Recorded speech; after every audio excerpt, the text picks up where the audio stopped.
Okay, now we're down to the special meeting of the Glendale City Council for December 10th, 2013, commencing at 3:15 p.m. May we have a roll call? Council members: Friedman. Here. Najarian. Here. Otero. Here. Nanyan. Here. Mayor Weaver. Here. We have your report. The agenda for the December 10, 2013 special public meeting of the City Council was posted on Thursday, December 5th, 2013 on the bulletin board outside City Hall. Thank you. There are two items on this agenda. Wait, we're going to take B first. Number one, actually B, public hearing, Director of Community Development regarding public storage project located at 5500 San Fernando Road, combined 1 and 2 design review, parking reduction, standards, variance, and mitigation negative declaration. At 2A is a resolution adopting mitigated negative declaration. B is motion approving combined stage 1, 2 design. C is motion approving parking reduction permit, and D is motion approving standards variance. Thank you. Mr. Ochoa. Yes, sir. This is the considered stage 1 and 2 design review for the proposed public storage facility, 175,000 square feet, I believe, at the vacant lot located at Dorn and San Fernando Road. Our senior planner, Vilya Zematitis, will give you the details of the staff report. Before we begin, Yes, Mr. Najarian. Mr. Mayor, I was contacted by an individual earlier today who is a business owner immediately adjacent to this property with an ongoing successful business, who indicates that his notice on Friday was the very first notice he had obtained of this large project, as well as he indicated that a neighbor next to him, a neighboring business owner, also was unaware of this project going forward until just Friday. I'm going to, at some point, ask these gentlemen to come forward, and if that is the case, I'm going to suggest that we continue this matter so they can properly review this entire project. These are not folks miles away. These are next-door neighbors who had no idea that this project was going forward. And I think we owe it on a procedural basis and a process basis to protect their rights. What was the noticing on this project? The required noticing for the public hearing is 10 days, and notices were sent out 2 weeks to all of the surrounding property owners within 500 feet and all of the occupants within 500 feet. I spoke to Mr. Metzinger yesterday in regards to his public notice, and a notice was sent to his property. I'm not sure of the other individual that you spoke to. Unfortunately, sometimes the city's not responsible for the mail service, but the notices were sent out 2 weeks ago. We have the difference between the tenant and the owner. Notices are sent to both tenant and occupant. In this case, Mr. Metzinger received the notice as an occupant. The notice went to, as part of the property owner, it went to the Van Nuys address. So again, unfortunately, the notices were mailed, but whether or not the Postal Service or when it's received, we do not have any capability of addressing that. As long as we did what we're supposed to do. No, we'll just have them come up after. Okay, right ahead. Okay, good afternoon, Mayor Weaver, council members. Public Storage is requesting approval of both Stage 1 and Stage 2 design review, a standards variance, and a parking reduction permit for the new facility located at 5500 San Fernando Road. The 4-story, approximately 175 square foot mini public storage facility is proposed on a vacant 1.4 acre site currently zoned to IMU industrial mixed use. The project site is bounded to the north by Duran and the 134 freeway, on the west by San Fernando Road, and on the south by Milford Street. The 4-story building will be approximately 50 feet in height and has been designed in a contemporary style. A north-south 2-way driveway bisects the property from Milford to the north, north-south from both Duran Street and Milford, thereby providing access to the on-site storage, loading facilities, and parking spaces. The applicant has submitted a standards variance request Dealing with the loading spaces, currently the project is providing three loading spaces, 8 are required by code, as well as a parking reduction permit for a reduced number of parking spaces. 35 spaces are provided on site. According to code, 174 would be required. The project complies with all other IMU standards. In terms of environmental review, an initial study and mitigated negative declaration was prepared and circulated for a 20-day review period. The mitigated negative declaration was included in your staff report and is being presented to City Council for review and adoption. Based on the detailed findings and analysis in your staff report, staff recommends approval of the combined Stage 1 and Stage 2 design review, the standards variance, and the parking reduction permit. This concludes staff's brief overview of the project, and I am available to answer any questions you may have. Otherwise, I would like to introduce Mr. Jim Fitzpatrick from Public Storage to give a more detailed presentation. Will you be able to address, there's only 2 or 3 places to park, to unload if you got a big truck or anything other than a car. There's only 2 or 3, and I think there's more that under code should be 8. Correct. 3 loading spaces are provided on site. Those would be for the larger moving vans. There are also additional 35 parking spaces, which, due to the nature of the mini public storage, most of the spaces are between 25 to 300 square feet. Most individuals will be coming by car to unload and load their items, and so passenger vehicle parking would suffice for the loading and unloading of supplies as well. So they Parking and loading docks requirements and standards that are included in our code really are focused on more traditional industrial warehousing types of operations as opposed to self-storage. So staff is confident with the 3 loading docks is enough? Based on what the industry standard is, yes. Correct. Okay. Next, please. Whoever's speaking, let's see. Mr. Mayor, if you haven't opened the public hearing, you Oh, wish to do yeah, so. I forgot. I'll open the public hearing, and your name is? Hi, good evening, or good afternoon, Mr. Mayor, members of the council. My name is Jim Fitzpatrick. I'm a Senior Vice President with Public Storage. Before I get into my presentation, I'd like to thank staff. They've been very helpful in getting this in front of you today. Velia Amatitas and Alan Castillo in the Planning Department, and both Jay Platt and Alan Loomis in the Design Review Department. So I have a slide presentation. How do you turn it on?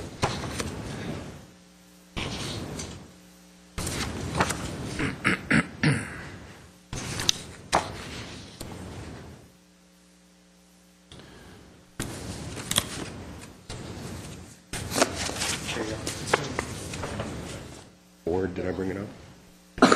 A little bit about Public Storage. Company was founded in 1972, became publicly traded in 1978. Our corporate headquarters are here in Glendale, California. PS employs over 5,200 employees throughout the country. We have over 2,200 properties in 39 states and 7 European countries. We're a member of the S&P 500, and we manage about 142 million square feet of real estate.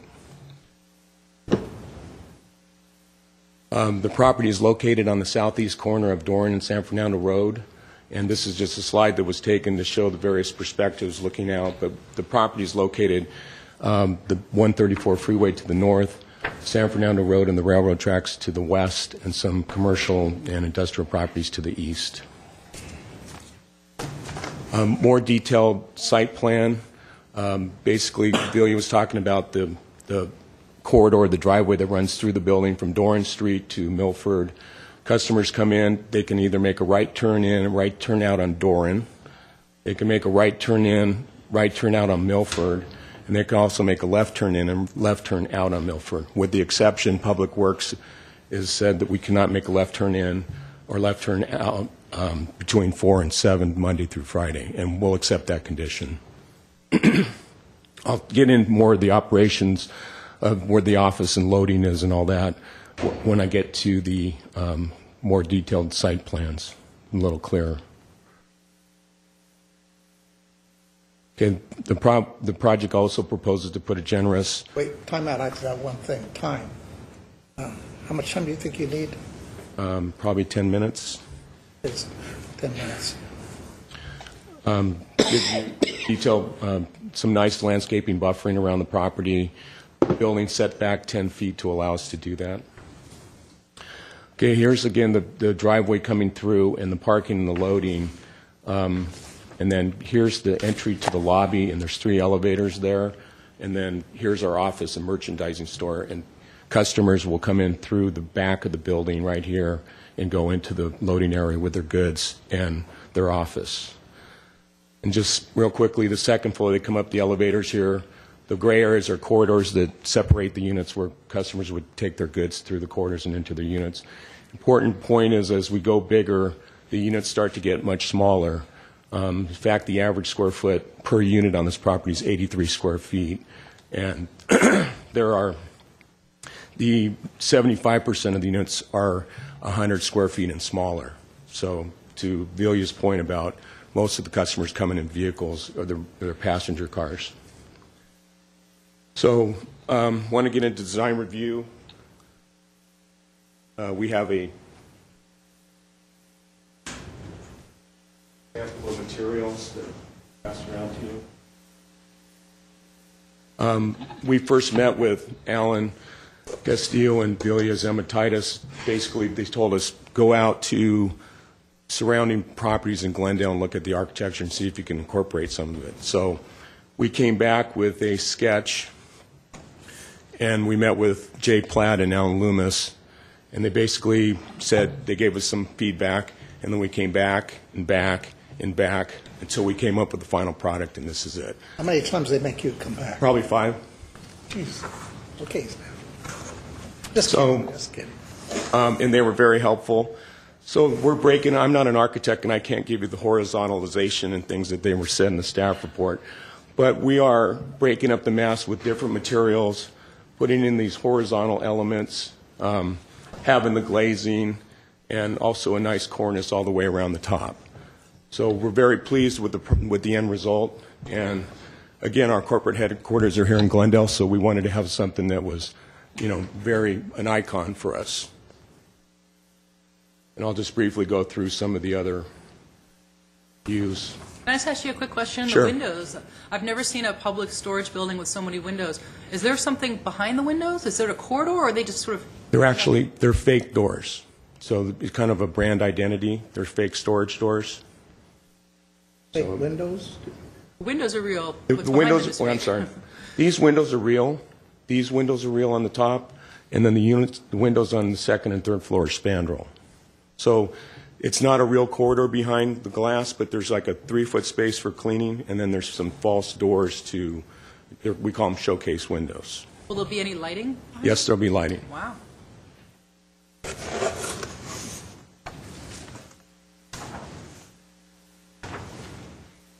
Okay, we have a flyover animation that we'd like to show.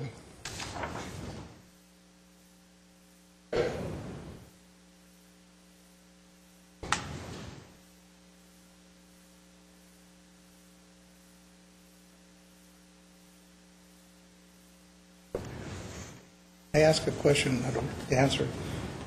Solar powered? We haven't incorporated it to this point.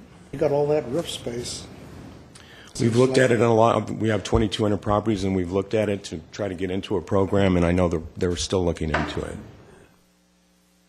It'd be good for us.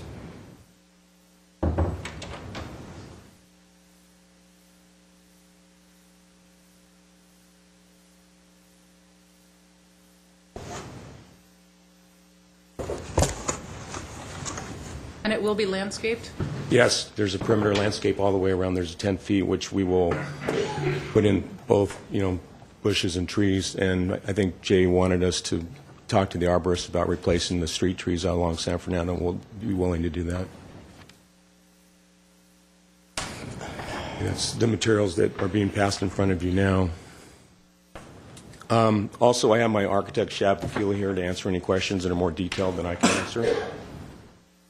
Okay, so initial study, the city prepared an initial study, revealed no significant impacts. There was only one item less than significant with a mitigation incorporated.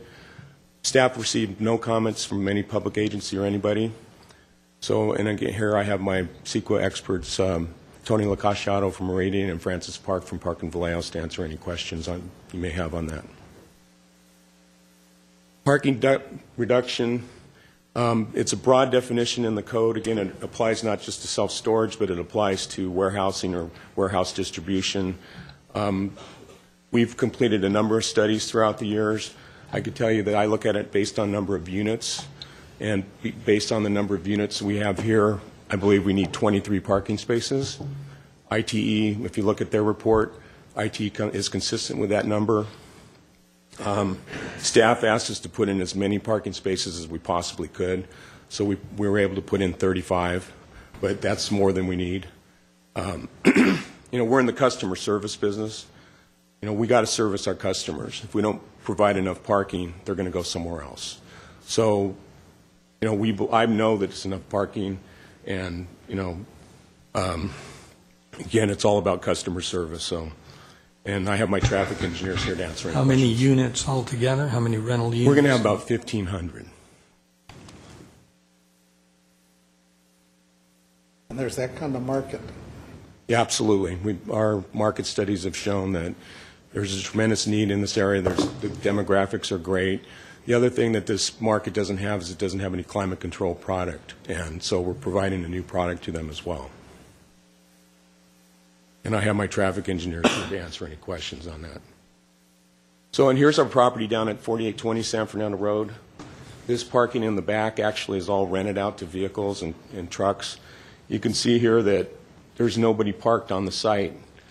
The ticket on this, or the time stamp on this, was March 11, 2013 at 8 o'clock in the morning. So, during commuter hours, there's absolutely nobody at the property on this given day. Thought it was just kind of interesting. As far as the loading zone variance, again, it's a broad definition. And we have an average unit size on the unit mix that's very small, so they're not going to need passenger U-Haul trucks to get into the property. We are providing 3. The size of the vehicles is also important. There's a vehicle code in Caltrans says that the vehicle can't be wider than 102 inches, which is 8.5 feet. Our parking spaces that we're providing are 10 feet. So even if there was an overflow of a U-Haul truck coming to the property, there would be room for them to put in and load. Again, this is our property at 4820 San Fernando Road. You can see that there's no designated loading spaces provided, and we've never had a problem at this site. This site has almost 1,000 units.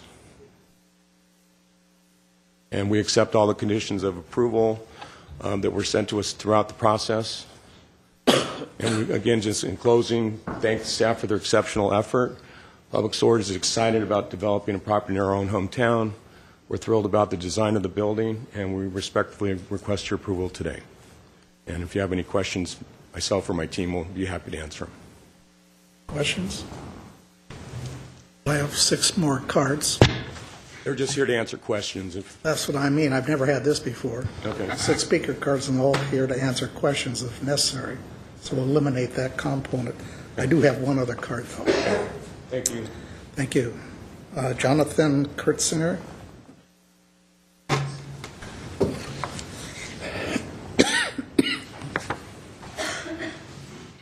What's your name for the record, please? Jonathan Kurtzinger. I'm the property owner at 835 Milford Street, which is Oh, adjacent. 3 minutes. Let's try that. See. I'm sorry? Go ahead. 3 minutes. Oh, thank you. My property is adjacent to this project, and I have read briefly in the time that I've known that there was a project going on, which is just the last few days, read through 158 pages of stuff or scanned it and could find no mention of our business or our property. But I'd like to read a letter because I'm extraordinarily nervous, and this has an exceedingly devastating effect potentially to not only myself but my business as well. Members of the City Council, good afternoon. My name is Jonathan Kurtzinger. I'm the property owner at 835 Milford Street in Glendale, and I'm the owner and the president of the Fabric Flameproofing Company, Inc., which leases that property. We are a family-owned and operated business. I started working at Fabric Flameproofing in 1969 when I graduated high school. My father started working there approximately 1948. and we own both the property and the business. We are licensed by the state of California under the Health and Safety Code, Title 19, to treat draperies and fabrics so they do not burn in any place of public assemblage that's necessary. For instance, your draperies here would be fall into that code. And I'm also on the Office of the State Fire Marshal's Flame Retardant Advisory Board. So I am the most experienced applicator in the state as of now, just through longevity. This project is designed to build a 4-story, 50-plus foot building right up against our property. On the west side of our property will effectively end our drapery drying abilities, which take place in our backyard, which has an opening to the west. It's very difficult to find any pictures of our business or our backyard in any of the presentation that you've been given. But if we cannot utilize the sunlight, which is the appropriate method for curing our flame proofing, it makes them dry, the curtains dry, and it makes them dry without any. We don't use artificial heat or methods to treat them so that they come out appropriately. But if we have no sunlight, it will effectively destroy our business.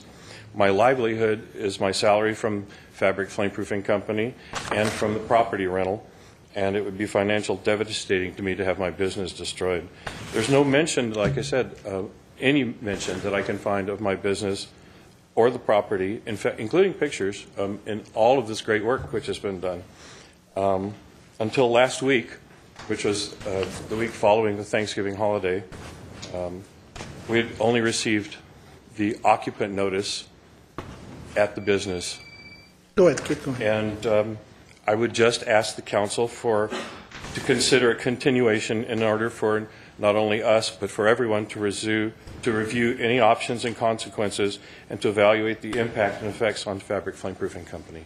Thank you. And I have a copy of this letter to pass out to the council. Let me ask you a question. Surely. In essence, you're saying all those units bordering on the west side of your property would have to be eliminated. We have not even begun to discover or discuss any options or alternatives.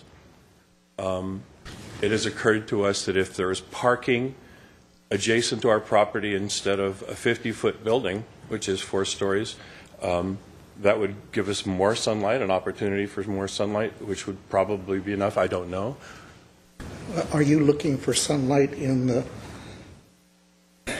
I guess, the late afternoon hours? Because well, from approximately 2 o'clock on, I was there looking at the light, and from 2 o'clock on, it would have basically take away all. It wouldn't affect you from sunrise until that time. Correct. So you lose, during the winter, you lose 3 hours max. Well, I can't tell you exactly when it disappears in the sunset, winter. But yeah, it's our building, I believe, is 26 feet tall. We were told that the limit was 32, and this 50-foot would dwarf not only anything on our block, but it would also dwarf anything that I could see up and down San Fernando Road as far as you can see.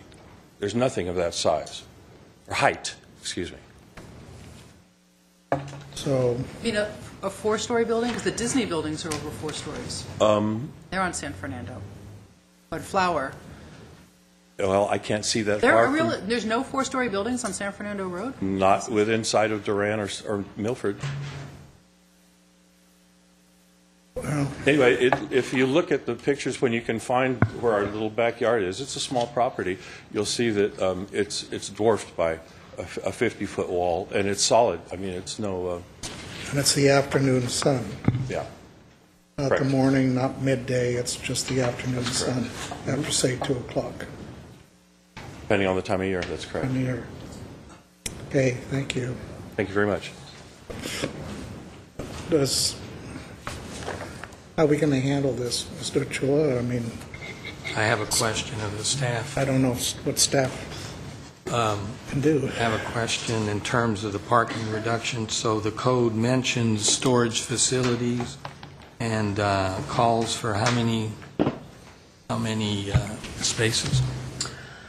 For warehousing uses, the code requires one space for every 1,000 square feet of warehouse use. Again, warehouse uses, Mr. Cho mentioned, this would be for a typical warehouse industrial building that always comes and goes with individuals coming in and transporting goods and services. But in the code, does it also mention storage spaces? It does not. They actually have a definition for public storage, which they say is different than a warehouse use. But when it comes to parking, both It's the same. It's the same for public. Correct. Okay, so At this point in time, there's as no a result distinction. of that, how many spaces does this project call for? 174,000. The building itself is 174,000 square feet, so they would require 174 spaces. Okay, but they're asking that we reduce it to 35. Correct. They are providing 35, and based on their studies that were submitted, the actual demand, again, according to the applicant, would be 23 on-site spaces. What is the height allowance? 50 feet in the IMU zone. So it is they're- 50 feet? Correct. It is 50 feet. Oh, and just going back to the question regarding the public notices, I received word that the public notices were mailed out on November the 22nd to all the property owners and occupants within 500 feet. As required by law, the property was publicly noticed with 3 on-site signs, one for each of the street frontages, and those signs were put up on, I believe it was the 27th, so it'd be the Wednesday before Thanksgiving to make sure that everyone was able to see it during the holidays and during the 10-day review period.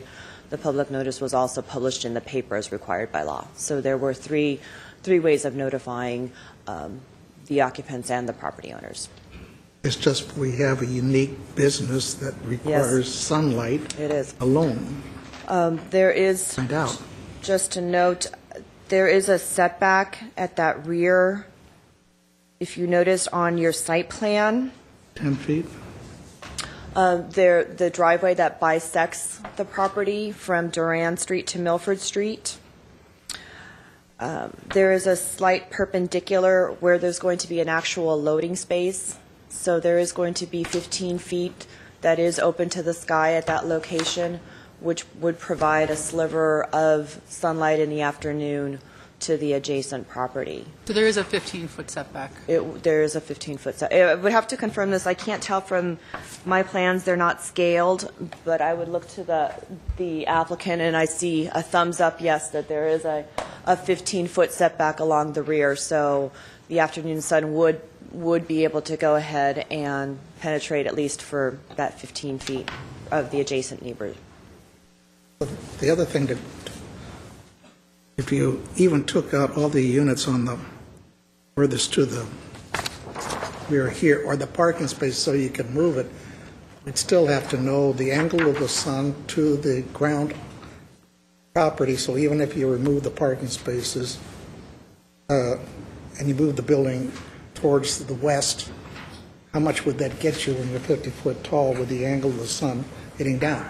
I mean, even if we were to suggest that, which I'm not saying we should, but I don't even know if that would help. Anything short of removing the units. I don't know. We don't have enough information. Isn't it, Giant?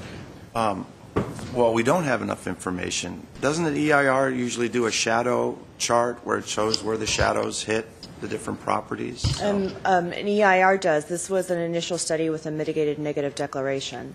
Don't you So think this is important Actually, information? I believe I'm going to defer that question to Mr. Tony Locacciato from Meridian. Yes, sir.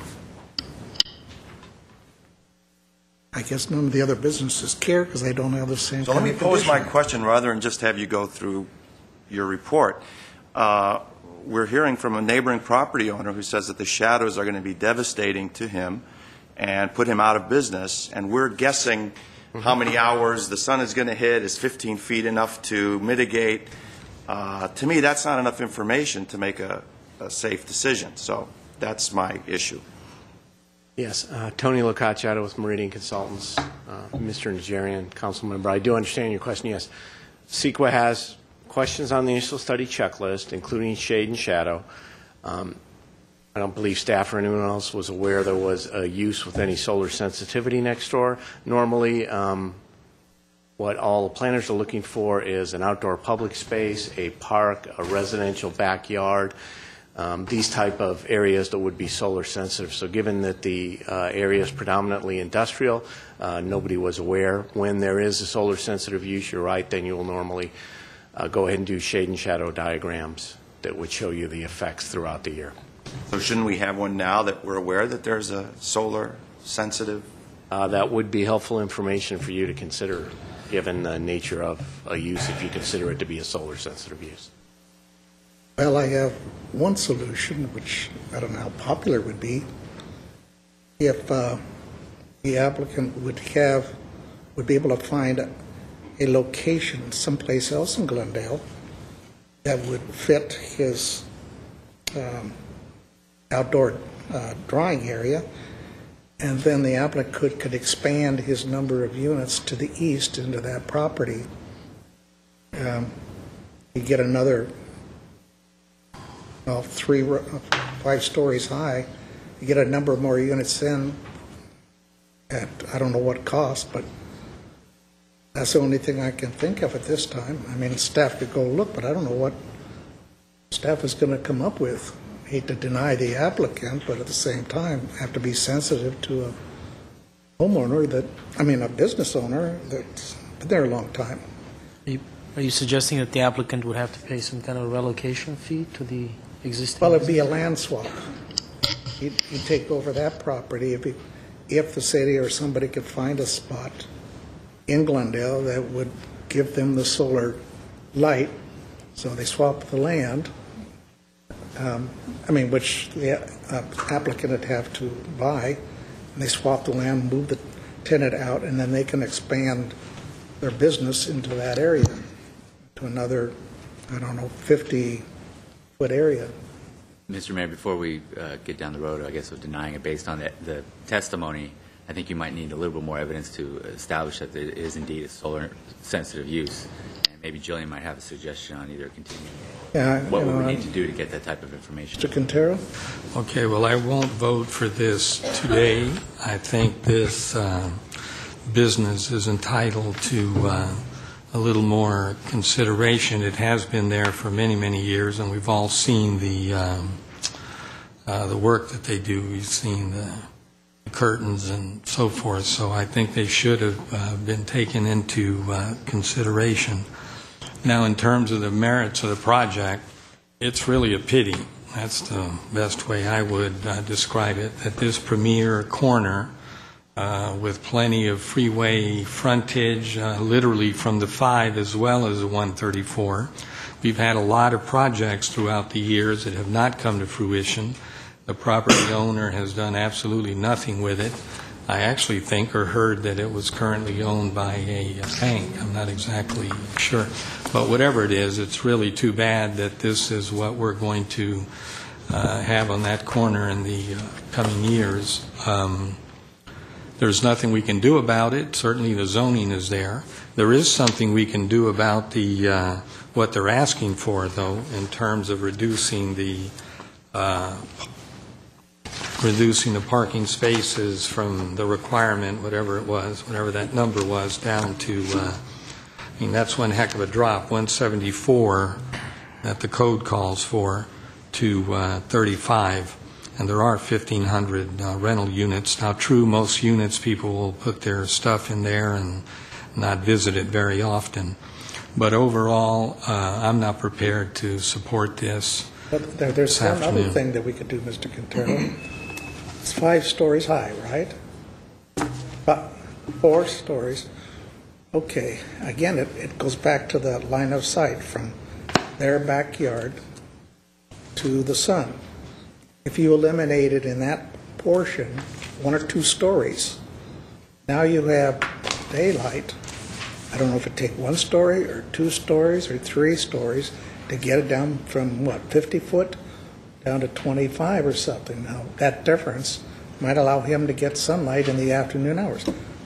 No, without a study, meaning we delay this until that study can be made. Yeah, I agree. Well, that's another reason to continue it. Yes, and then two council members have. We'd like to ask a continuance to do the study. Thank you. Mr.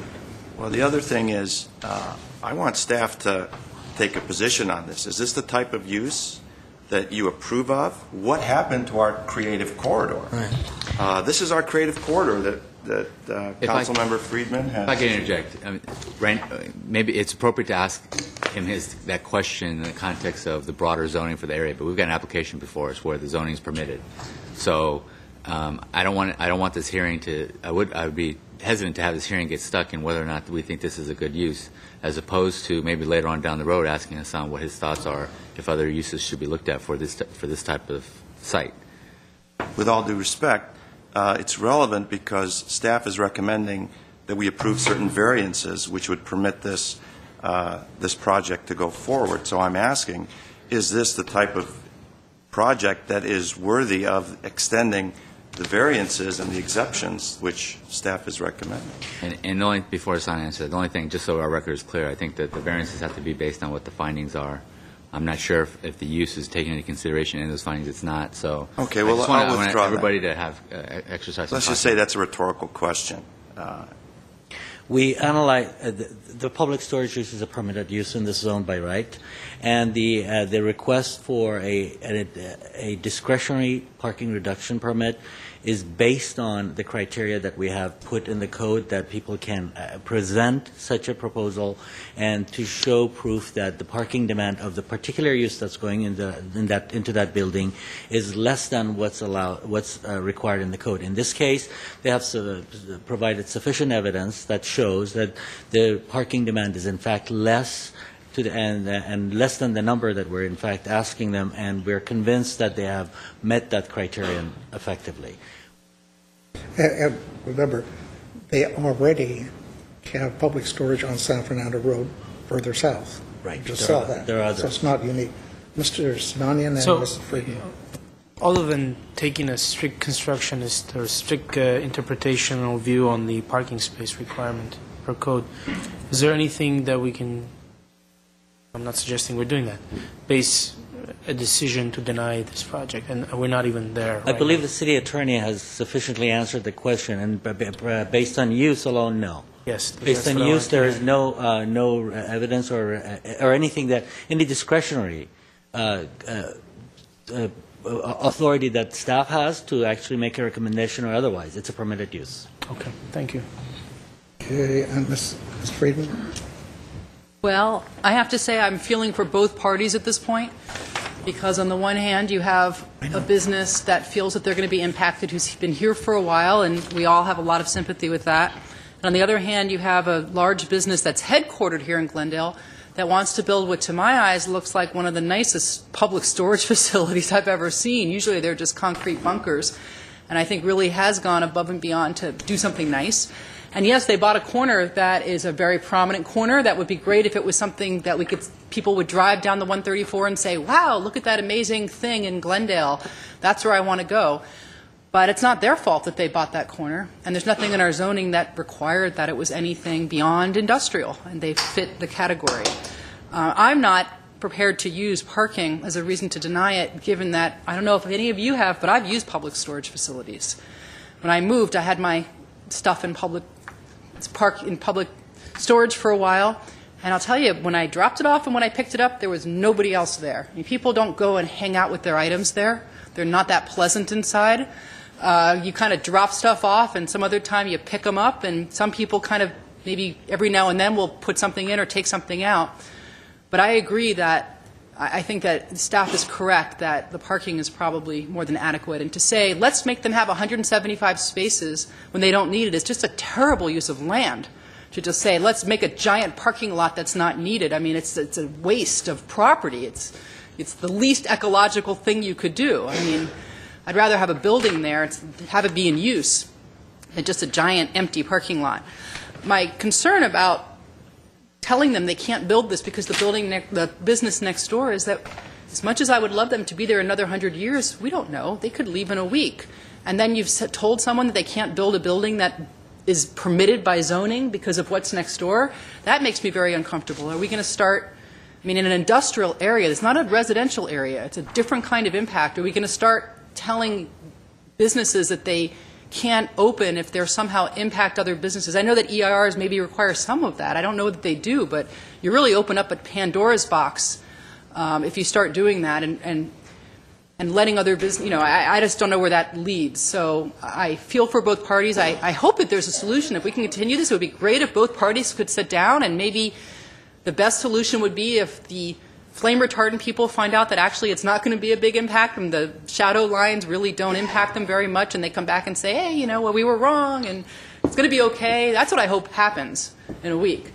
Yeah, I would love for there to be some kind of public use that is active on that corner, but it's been there for how many years vacant now? I don't expect that to happen tomorrow. I mean, I think it's better to have something nice looking there that has employees and a use than a big, empty, blighted lot, which is what we've had now for, I've been here, since I've been here, so 15 years, 20 years? I don't know how long it's been vacant. So I think it's not a bad-looking building. It's within the zoning.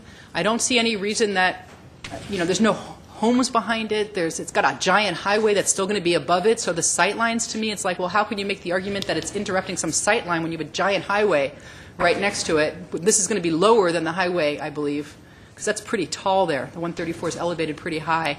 But I'm fine with continuing it. Let the parties sit down. Let the analysis of the shade be done and the sun be done, and hopefully that will resolve itself. I'm okay with the parking.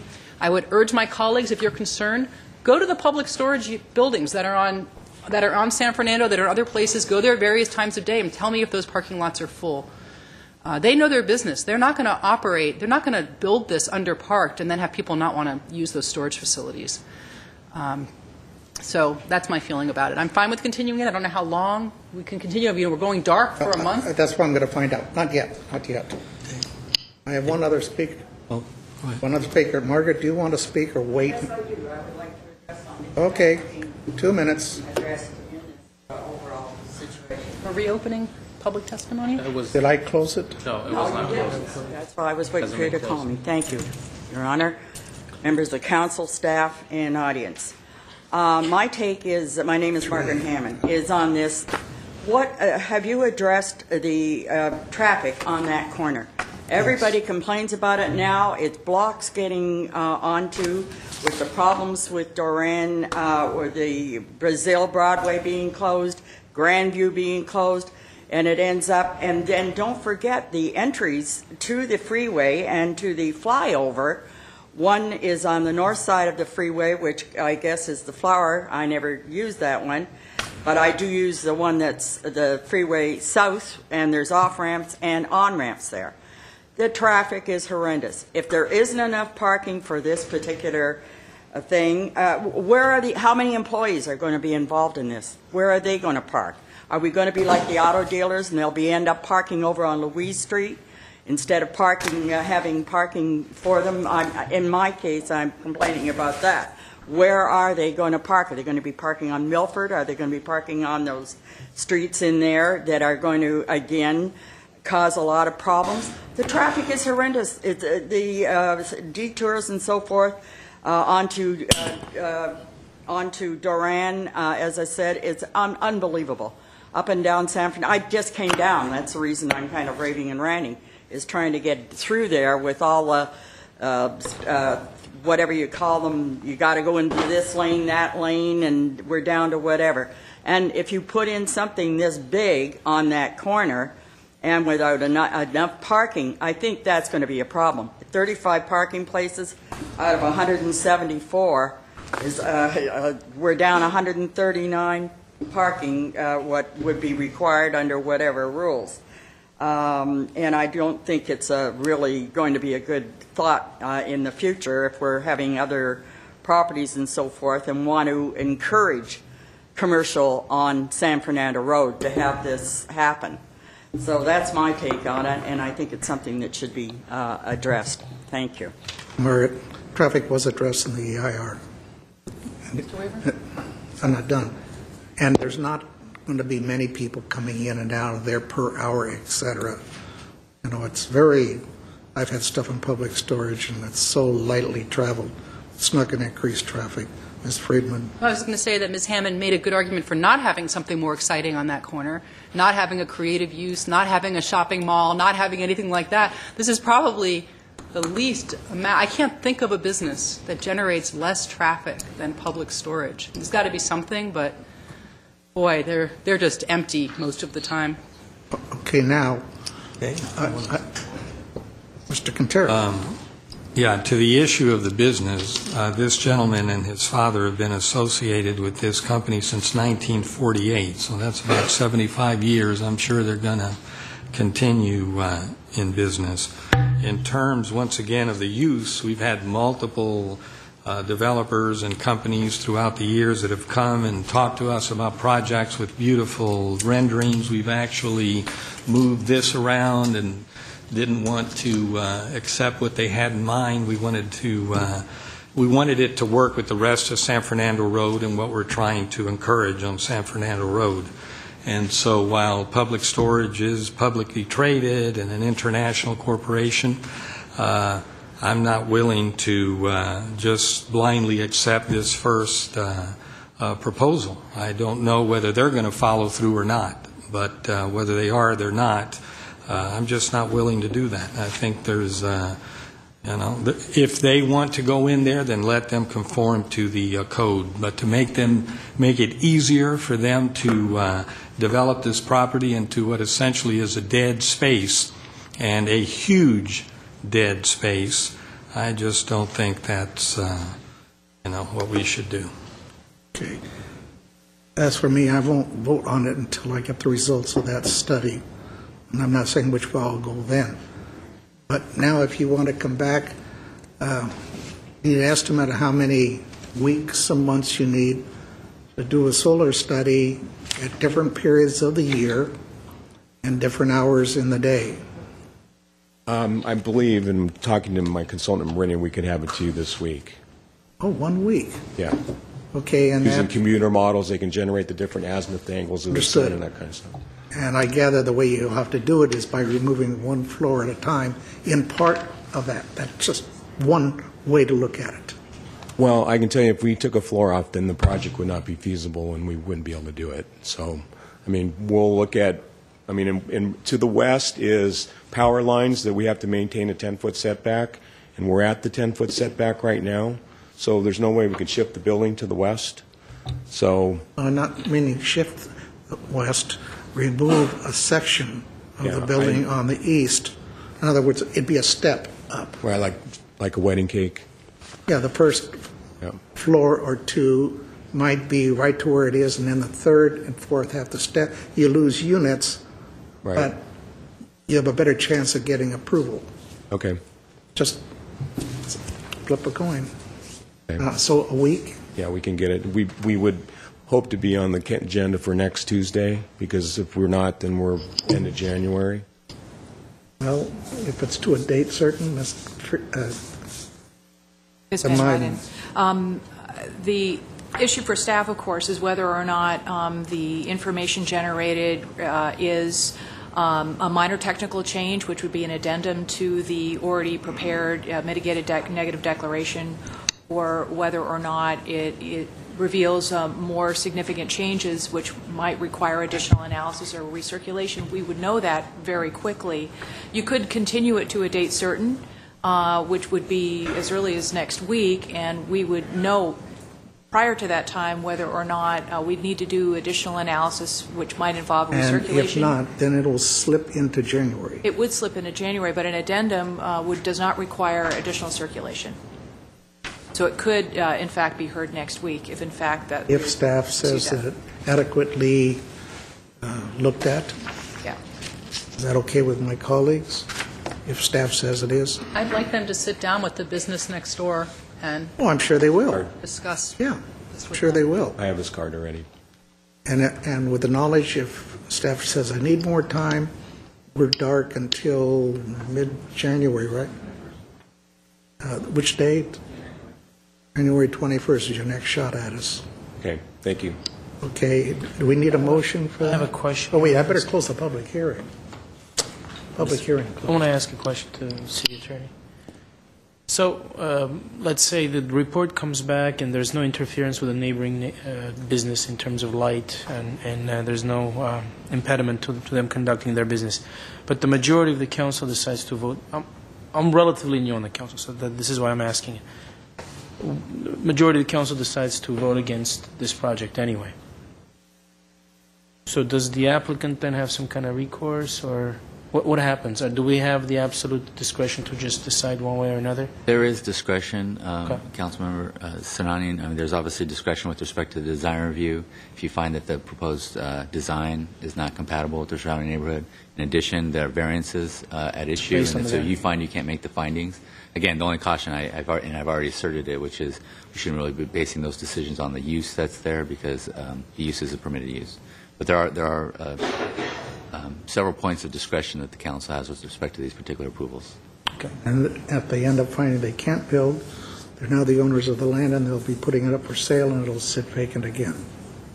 That's the worst-case scenario. That's Right. that's a possibility.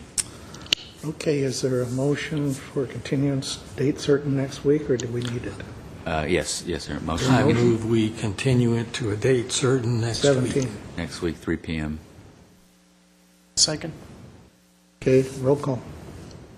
Councilmembers Friedman, Yes? Najarian, Yes. Quintero, Yes. Sinanian, Yes. Mayor Weaver. Aye.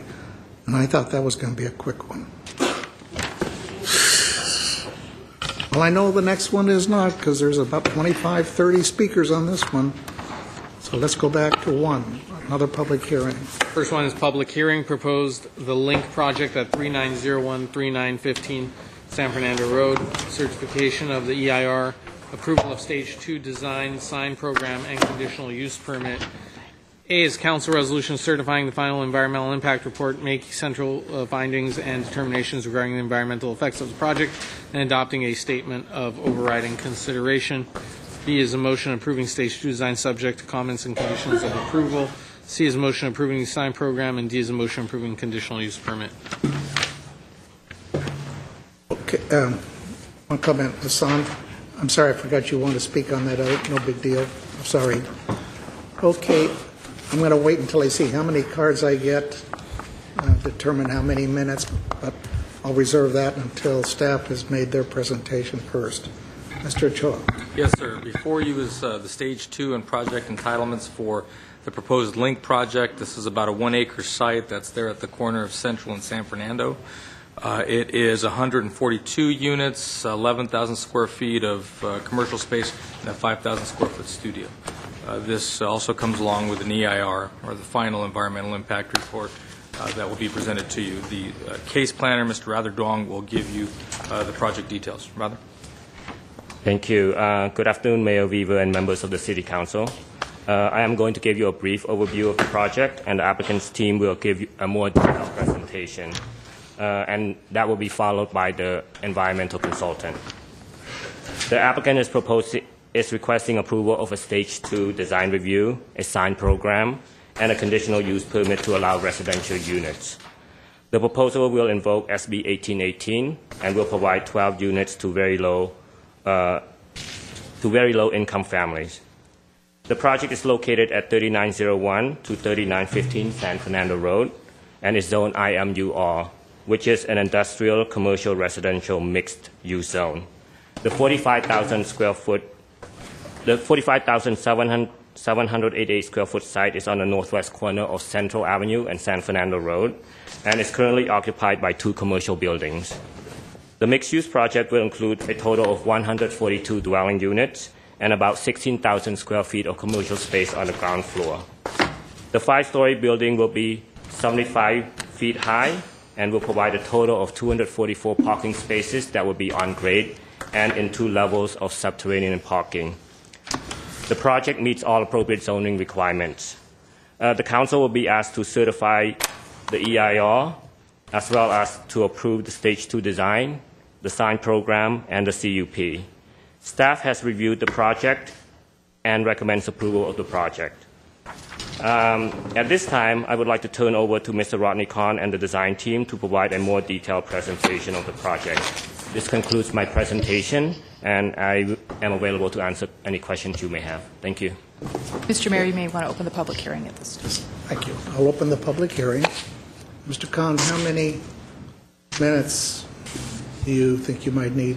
Mr. Mayor, we would be able to make the presentation at the most in a 25-minute time frame. 25 minutes. We'll try to keep it as short and concise as we can, and we'll try not to use all the time. Yep.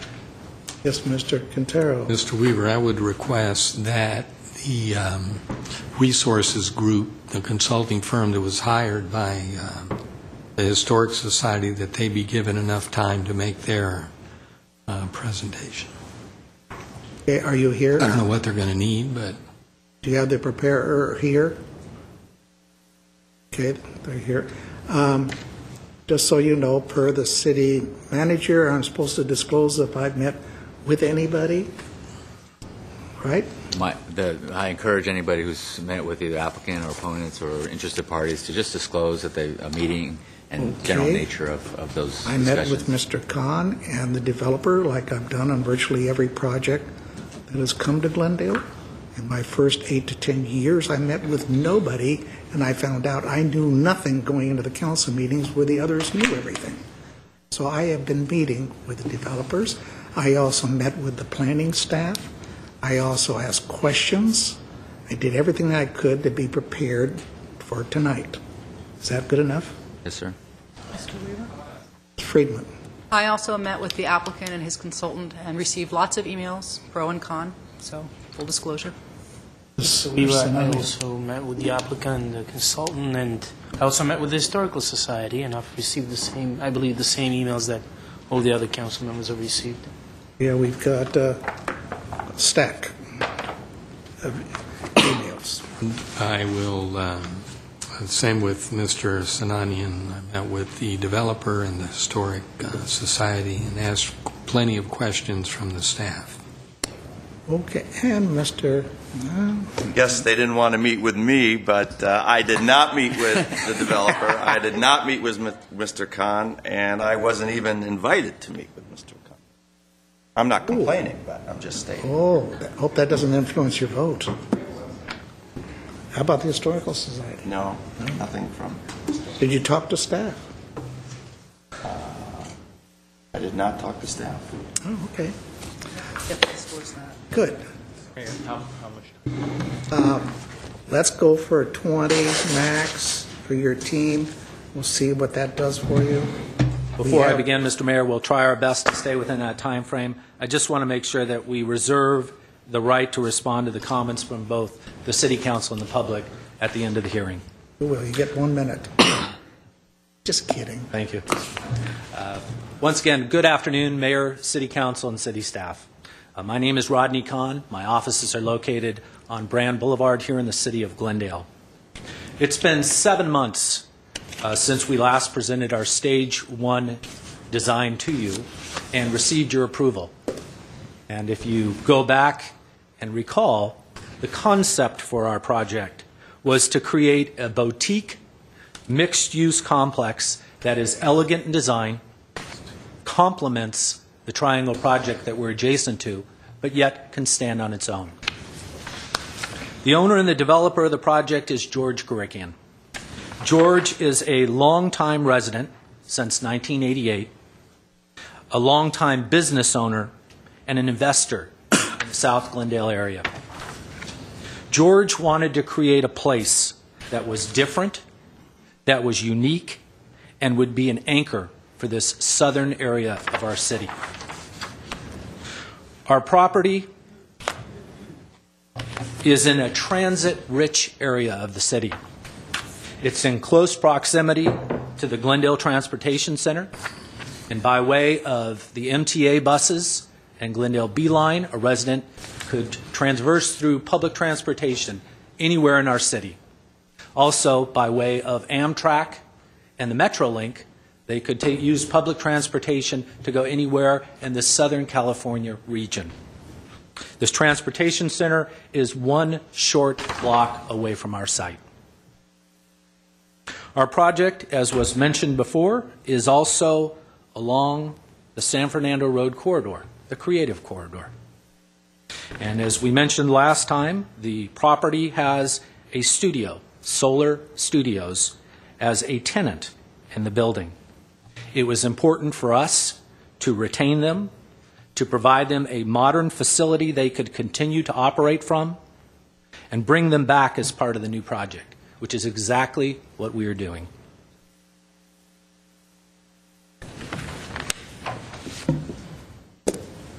One of the first things you notice when you're looking at the building at the corner of San Fernando Road and Central Avenue, it's an older building, it's been significantly modified, and it has a very large billboard on the rooftop.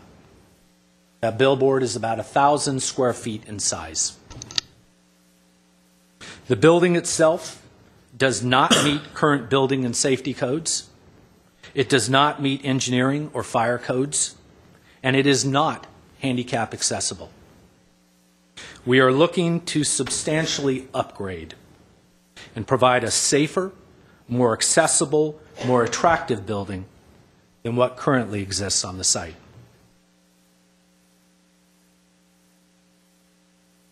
Glendale has a great need.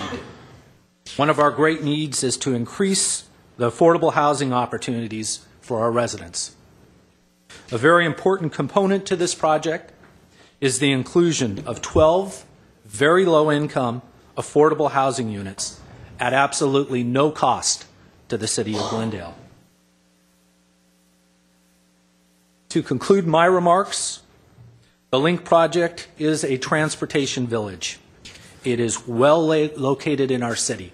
When you look at good urban planning principles, and when we talk about smart growth policies, this is the type of project in this location where you're near a transportation hub. You're within walking distance of Glendale Memorial Hospital, both for services and also for employment. You're near grocery stores, markets, and other businesses, all which encourage pedestrian activity. We worked closely with your city staff on all the different components of our project. It was your city staff's professional opinion and their recommendation to approve this project with no changes, with no modifications, and we agree with their recommendation. I'll conclude my remarks, and I'll step aside and ask our architects to come forward.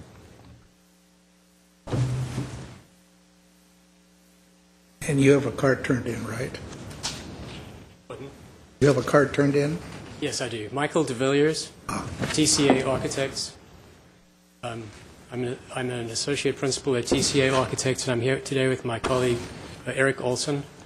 And we are it's a pleasure to present to you this afternoon. We presented at stage 1 to you, and so we're here with what we believe is an improved version that incorporates the comments that you gave to us at that time.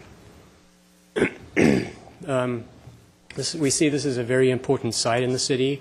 We're fully, with the design of the building is fully within the mixed-use zoning, which is very appropriate for the site, as was stated before, within walking distance of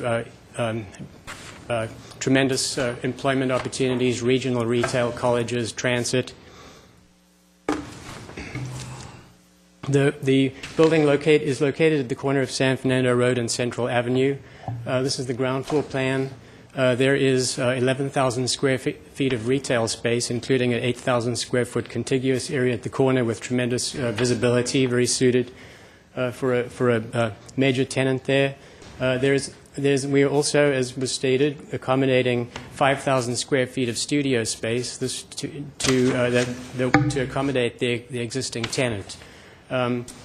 The studio space would feature higher ceilings that would better accommodate him, better access, a loading area, and modern systems. At the ground floor, the commercial parking is all located at the ground floor. It's accessed off of San Fernando Road as well as the alley. The residential building entrance is on San Fernando Road, the blue area there, and resident parking is in the basement and is accessed via the alley.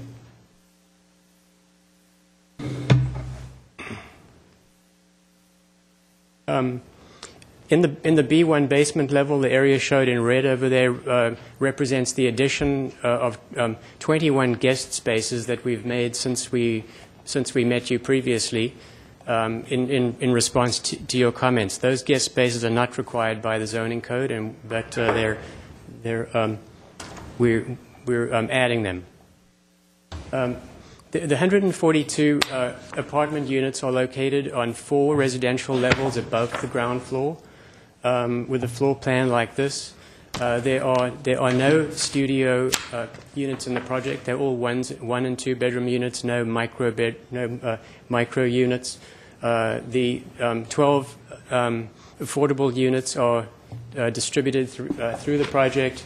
At this podium level, there is amenity spaces, lounge and fitness area leading to a generous pool courtyard area, which has southwest exposure for good sunlight access and views to the Griffith Park Hills. The resident experience is enhanced with corridor systems that have views to the outside and to the courtyards. At the ground level, we have responded to your comments by expanding upon the amenity level of the arcade spaces along the sidewalk. So it's kind of an expanded sidewalk realm with arcades, with planted landscape areas, benches, pedestrian-friendly environment. We expanded this realm towards the north. We also have... Sir, do you need a pointer? We have one. There is one actually right on that, the red button in between the two. Okay, thank you. We expanded this area over here of arcade space in response to your comments. There is also a corner plaza at the street intersection that would be suitable for cafe seating for a potential restaurant tenant at that corner.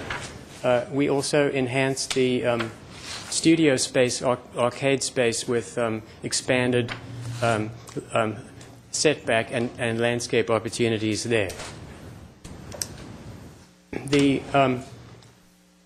At the second floor level, the podium level, the lowest residential level, there is a central courtyard of about a quarter acre in size. It's a generous space with an array of amenities that include a pool, spa, fireplace, fountains, outdoor recreation area, barbecue, trellises, and so on. And then all of the landscape areas are lushly planted with native and adapted plants.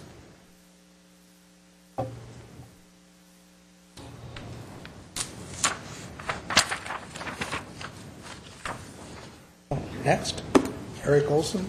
Eric Olson, Mayor Weaver, council members. I'm a partner at TCA Architects. We're located in Los Angeles. Thanks for the opportunity to show our project today. This is the same concept that we presented at the Stage 1 presentation. The idea is to use a rhythmic facade that travels along San Fernando and Central that culminates in a very special corner.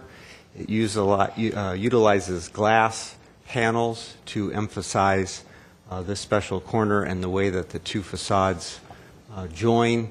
It will create a wonderful glow at nighttime with the apartments and the retail on the first floor. The concept uses these glass panels at the floor levels, and those radiate along down through the facade, almost like a musical analogy of the staff lines on a note page. And the alternating towers are high-quality materials of either concrete panel or metal panel that alternate and change color as they move playfully down the street. You'll notice that the bottoms of these towers alternate to provide that playful expression. On the other street, we do a similar kind of facade treatment using the same high-quality materials to reinforce these towers as well as the corner. On a side note, we have modify the elevation to remove the arched openings. They only occur off of the alley so that they can be utilized on the interior of the studio space. And a similar view from the north, traveling southbound on San Fernando, seeing those towers. This is a page from our Stage 2 submission. It simply points out the high-quality materials, the glass, the concrete panel, and the colored metal panels that we're using. And we've also now incorporated a really nice architectural lighting component to the project to reinforce this special architecture, as well as integrated signage component that's fully compliant with the Glendale design guidelines. One of the main concepts that we worked towards with the owner and city staff was creating a gateway to from the South Glendale into the city, and working to complement architecturally the Glendale Triangle across the street. The link attempted, I think, successfully to do its own thing, if you will, but still stand tall and provide this gateway on either side of San Fernando. And in our final rendering, you're seeing this corner with a little bit of each side, and seeing at least the west side of the gateway, if you will. It was mentioned before that we are in close proximity to the transit center. I think it's wonderful that a mixed-use building of this quality could be located within walking distance of that transit center. As Rodney mentioned, that's what smart growth is all about. And I also wanted to mention that we were asked to consider how the existing building on site could be incorporated into our design. And we did numerous studies, and what we concluded is that that building is too large, and in occupying this corner, it did not allow this building to create this architectural statement that we were essentially asked to create. So that is why it is not part of my presentation this afternoon. And in conclusion, I want to reiterate that this is an exceptional project. It's a boutique in quality aimed at a very high level of amenity, and the urban design really benefits from architecture like this to complement this location in the city. Thanks very much for your time. Thank you. Is that the end of the team, President? One more? Name for the record.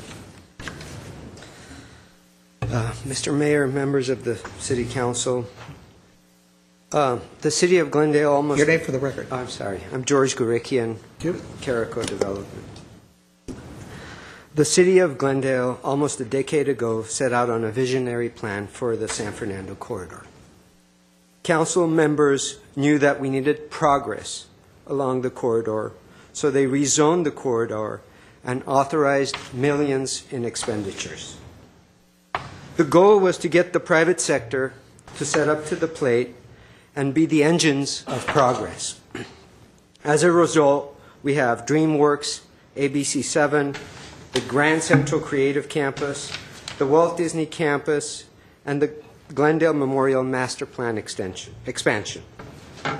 However, there was no residential development. After many years, 2 residential developers stepped up to the plate and invested in this visionary undertaking without seeking a penny of public funds, Camden and myself. In my case, not only have I invested financially in this plan, I am vested in the Glendale community. Unlike other developers that merely seek to make a profit, I care about the city. I have invested with my heart and soul. My family and I have owned a business in Glendale since 1982. I moved to Glendale in 1988, a quarter of a century ago. My children grew up in Glendale.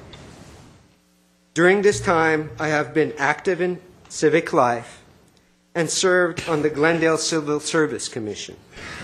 I have supported many Glendale-based organizations, and yes, even the Glendale Historical Society.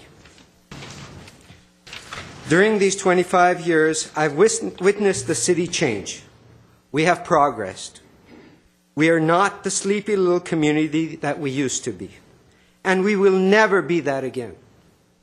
The young generation does not want to spend their time commuting. They want to live in the same place as they work.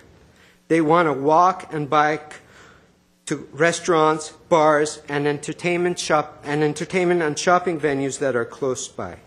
And frankly, they can't afford to live in the historical neighborhoods in North Glendale. So the question is, what do we do for them? Do we build quality, affordable housing and have progress? Do we allow the vision that we had for the corridor to come to fruition? As President Ronald Reagan once said, there are no constraints on human mind, no walls around the human spirit, and no barriers to our progress, except those we ourselves erect. Mr. Mayor and council members, let's not ourselves erect barriers to progress. This quality and architecturally significant project will replace an old, out-of-context, and unsafe building. It will provide housing for the creative people we're trying to bring to the city.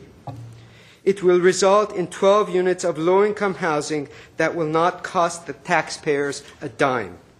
It will generate millions of dollars in park and other fees, and not to mention additional sales and property taxes. And most importantly, create much-needed jobs. Gentlemen, ladies, the link will result in progress. Thank you. How many minutes was that, Mr.? That was about 18 and a half minutes. Oh, another member of the, okay, your name? Jessica Kirchner. I'm the EIR consultant. For? Yeah, for the city. Did you turn in a card? Project. I did turn in a card. Kirchner, K-I-R. I should have a K-I-R, okay. Go ahead.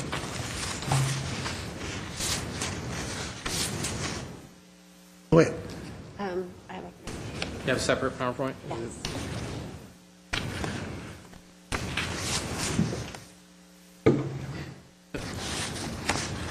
Jessica? Yes. Okay. Thank you. Go ahead. Mayor Weaver and council members, first, thank you for having us here today. And I know that I'm the only thing standing between you and that stack of speaker cards that you have, so I'm going to try and go pretty quickly. Smart. This is what I was planning to go through, but I think I'm going to breeze through some of the overview of the environmental process and just sort of get to the meat of the presentation. I do want to point out a few things. One is the draft EIR was circulated from September 12th through October 14th, and we did receive 66 comment letters, 2 agencies, 3 local or private organizations, and all of those comments were addressed in the final EIR. These are the topics that we looked at in the EIR. And of those, these are all the ones where we identified less than significant impacts. The areas where we did identify significant impacts included noise, and that was really construction noise and vibration, parks, and then a cumulative impact for solid waste. I'm not going to spend too much time on these, but noise, obviously the first one is looking at construction-related impacts for vibration, and the second one as well is also a construction-related noise impact, periodic increases in noise. And those were both found to be significant and unavoidable. Similarly, recreation, and this was found to be a significant impact due to the city's nexus study where the applicant is not required to pay the full mitigation fee. And as it does include residential units, that was found to be a significant and unavoidable impact. And solid waste, we did have a cumulative impact for that as well. One of the things that we did in this EIR was we looked at 3 different alternatives. The first is the no project alternative, which is required under CEQA, and that essentially means the site remains as it is with no development, no additional development would occur. The second alternative is a reduced density or a reuse alternative. We evaluated this alternative for 2 reasons. The first is to reduce the potential noise impact, And the second is because it was requested by several comments we received during the NOP process to look at reusing the 3901 building. And the third alternative would eliminate the impact associated with recreation because it would not have residential units, and so that one was included as well. And the comments that we received on the draft EIR really focused on two areas, cultural resources and then also on alternative 2. I believe it was already mentioned the Glendale Historical Society submitted an alternative historic evaluation, and we reviewed that. Kaplan reviewed that and prepared an additional supplemental analysis. They're also here to answer questions as well, and that their analysis was included in the final EIR. So the primary issues, once again, were really looking at is this building associated with a historic person or event, in particular L.H. Wilson, who was the developer of this building, constructed in 1930. Also the architectural style and integrity of the building. And then we also received letters generally opposed to the demolition of the existing building and support for alternative 2. As I mentioned, we responded to comments. Chen Kaplan prepared additional analysis. We also prepared a feasibility analysis for alternative 2 to look at the economics associated with that alternative, and that was included in 2 topical responses in the final EIR. So to quickly go through what the issues were, related to cultural resources, the question came up, is L.H. Wilson an important person such that his association with this building would make it eligible for listing on either the Glendale or the California Register? The report that was submitted by Historic Resources Group and the Glendale Historical Society cited several newspaper articles. So Chen Kaplan went back and reviewed those newspaper articles and found that many of the ones that were cited were really marketing pieces. And of the ones that weren't marketing pieces, mentions of L.H. Wilson were not prominent. And that led us to the conclusion there really was no evidence that his record of service stood out among other developers or realtors of that time. The second topic area relating to the architectural style and integrity, there were there have been over the years many alterations to this building. And so I listed them here, but also you can see them really clearly in this slide.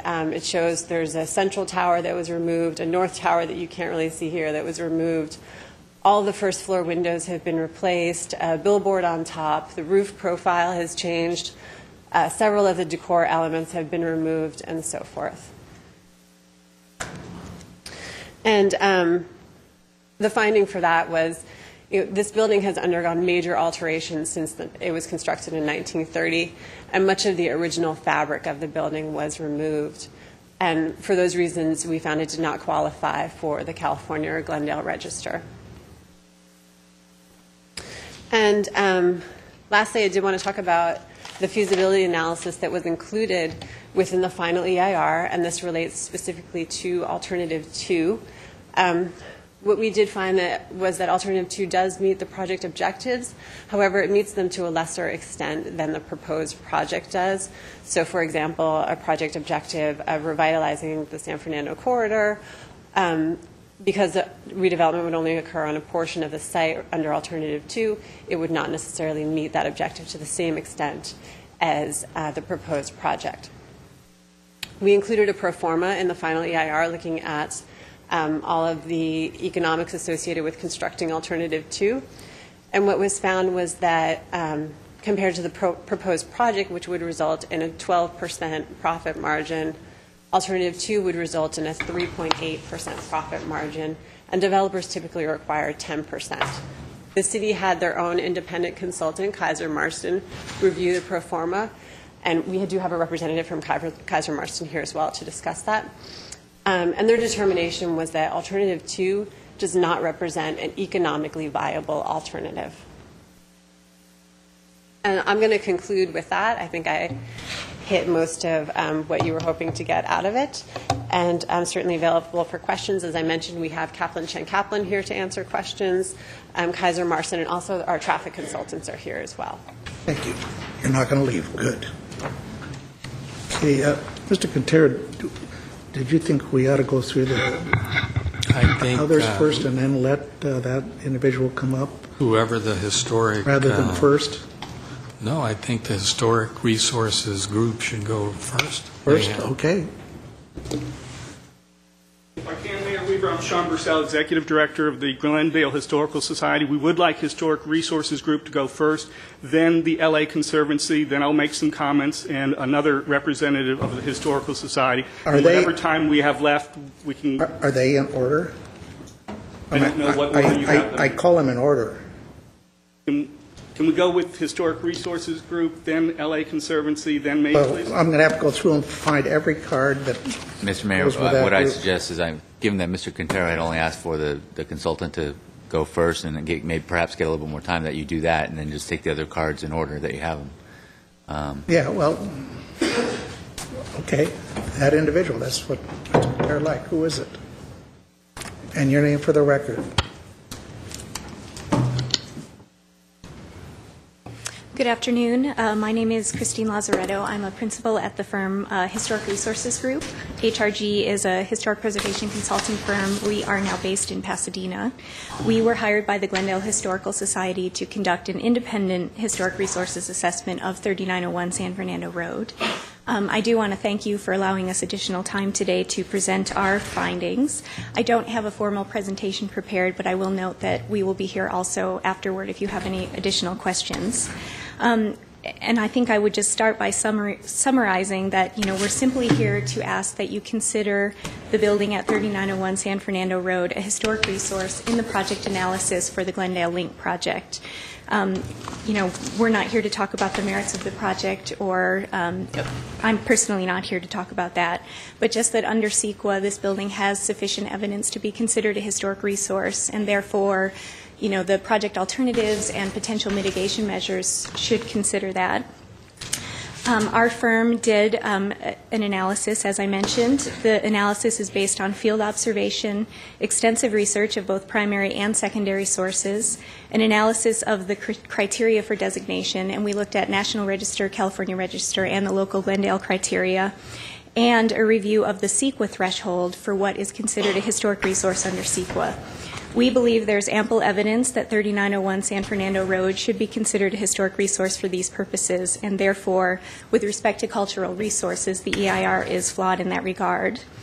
We also wanted to note that 3901 San Fernando Road has been previously identified as a historic resource. It was surveyed as eligible for designation in the 1996 San Fernando Road Corridor Survey, a survey that has been used as a planning tool for the former redevelopment agency and the city. Although the 1996 survey erroneously associated the building with the former city of Tropico, that evaluation also noted that the building was the only example of a Moorish Revival-style commercial building extant within the San Fernando Road project area. It was additionally determined in 1996 that the building was eligible for its local architectural significance and for its association with the early commercial development on San Fernando Road. So it wasn't just the Tropico Association that was determined significant. HRG concurs with this 1996 assessment. The FEIR selectively focused on the Tropico Association in order to dismiss the 1996 survey without taking into consideration the complete evaluation. Although the survey is old, which we of course acknowledge, there hasn't been another survey of San Fernando Road since that time, and the building has not been significantly altered since 1996. According to CEQA guidelines, resources which are deemed significant in a historical resource survey are to be presumed historically or culturally significant unless the preponderance of evidence demonstrates that they are not. At this time, you have two assessments that determine the building eligible and one assessment that finds that it is not. Therefore, in order to make a determination that the building is not significant, the city must cite specific and concrete evidence to the contrary. And we don't believe that the final EIR supports that conclusion. It is HRG's professional opinion, as I stated before, that the building is eligible as a historic resource. We think it's eligible under three criteria, as the environmental consultant noted. It's a rare remaining example of Mediterranean revival commercial/industrial architecture along San Fernando Road. And in fact, as I mentioned, the 1996 survey stated that even at that time, it was already a rare example, and now we're almost 20 years later. The property is closely associated with the development of San Fernando Road as an industrial corridor, and I think that's something that has been overlooked a little bit in the EIR. They talk a lot about Criterion B, its association with Wilson, and Criterion C, its architectural significance. But we also have Criterion A, which is the pattern of development along San Fernando Road. San Fernando Road was an important corridor in the city. There was a lot of economic development in that area in the 1920s and 30s. So I think Criterion A is also important. And I also wanted to note that a building also only needs to meet eligibility criteria under one criteria in order to be considered a historic resource. So you may not believe our argument that L.H. Wilson is a historic person, but it's still certainly eligible under Criterion A, and we believe also Criterion C as an excellent example of Mediterranean revival architecture, and also a very rare remaining example in the city of Glendale.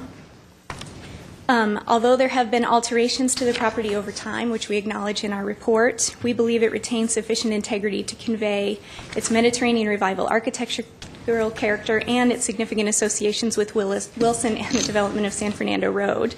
Historic buildings often undergo changes over time, and this building certainly, as I mentioned, has done that. But the thing that you need to ask yourself is if it retains significant character-defining features that will convey its significance. So does it look largely today like it did in 1930? Is it able to convey its significance as a 1930s industrial building in Glendale? And we think it absolutely certainly does that. I don't have a slide, but we do have side-by-side photographs from 1930 and 2013. And again, you know, if you look at these pictures, I think it definitely can convey its historic significance in terms of integrity. I do have copies of that if you're interested in seeing the two pictures side by side. And just to conclude, we believe there's a preponderance of evidence that 3901 San Fernando Road is a historic resource. We believe the FEIR does not provide sufficient concrete evidence to the contrary. The building is one of a few remaining examples of the development along San Fernando Road from the 30s. It was constructed by the leading proponent of the development of San Fernando Road, and it's a very rare local example of Mediterranean revival-style industrial building. Therefore, we, again, are here simply to ask that it be considered a historic resource in the environmental review for this project. And as I mentioned, I'm here if you have any additional questions. Thank you very much. I have a quick question. Sure. So if it was declared that the building is eligible for listing as a historic resource, does CEQA then say that the building cannot be torn down? No, CEQA just says you need to consider it as a resource in any environmental review that you're doing. So again, you know, alternatives should consider retention of the historic resource. If you find that you can't retain it, then it needs to be mentioned as a significant impact to a cultural resource, and mitigation measures can be developed, or there are other systems in place. But it doesn't mean that the building can't be torn down. Thank you. The 1996 survey.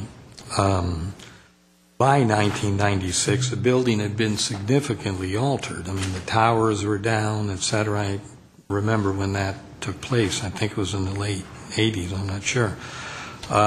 Who did that survey, the 1996 survey? I have copies of the 1996 survey. It was done by a professional historic preservation consulting firm, and the particular woman whose name is on that form is still a practicing historic preservation consultant with a good reputation in Southern California. And it was done on behalf of whom? I believe it was done on behalf of the redevelopment agency. At the time, we did a survey of all historical features, and that was just... Because like I say, the 1996, that building did not look the same as it looked back in the 70s and 80s. No, but I think, again, you know, at that time, as it does today, it still conveys enough significant character-defining features to convey its significance. So you can still look at it, and it reads as a 1930s building, and it helps to tell that story of San Fernando Road. And I would note that, you know, in 1996, and even more so today, a number of those buildings have been lost. So this is a rare remaining example of that development from the 1930s. Thank you. Do you have a copy of the side-by-side? Sure. Mr. Najarian? Okay, so let me just get this straight. So you're saying that the building is a historical resource, which should have been included in the EIR and addressed in the EIR. That's right. But it wasn't. That's right. So what is the remedy? What is your proposed remedy? An addendum to the EIR identifying that as a historical resource and giving us options as to how to deal with it? Yes, I think the first thing we would ask is that you not certify the EIR as written, and then, I guess it's up to you if it's an addendum or what process the city wants to go through, but that it should be analyzed, and therefore alternatives and mitigation measures should be developed as if it were a historic resource. Is that correct, Mr.? If it's determined to be a significant impact, it wouldn't be an addendum. New significant impacts have to be analyzed and recirculated in the EIR. It's not just a matter of noting it within an addendum. So let's say the council does not. Let's say the council certifies the EIR. Is this then an issue of challenge when they say they're going to challenge an EIR that? Like they did for the Americana with the historic fire station or whatever that issue was. So long as they've exhausted their administrative remedies, here we are at the hearing, their recourse after certification of the EIR is to file a writ. And they also do the same. Ms. Friedman. And they also do the same thing if the building's considered historic, but then there's mitigation. Can that also be challenged? An EIR can be challenged on any number of grounds where In other words, they could say there's not enough mitigation. That's correct. Or insufficient analysis or any number of things can be alleged in terms of the adequacy of the environmental review. I think one of the issues that would be raised if it was, a determination was made that this was historically significant, whether there would be any mitigation for a property that's historically significant and is proposed to be demolished. I think that's one of the issues.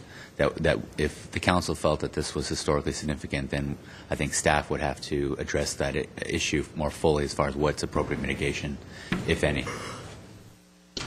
And if the council decided that there was no effective mitigation for the project, then findings would be made in a statement of overriding considerations to demolish the building if that were the council's decision. More questions? Just for the record, these photos are in the EIR. Anybody wants to look? Secondly, you can sit down, it's fine. In 1996, when that survey was done by the city, it was a kind of a gloss over.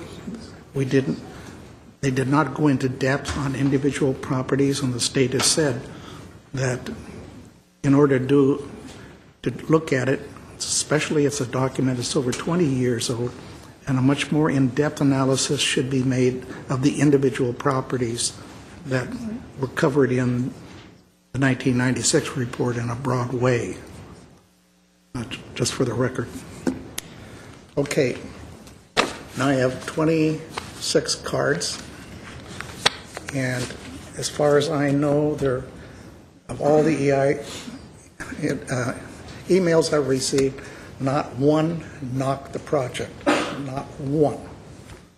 All emails were stating that the environmental document was flawed.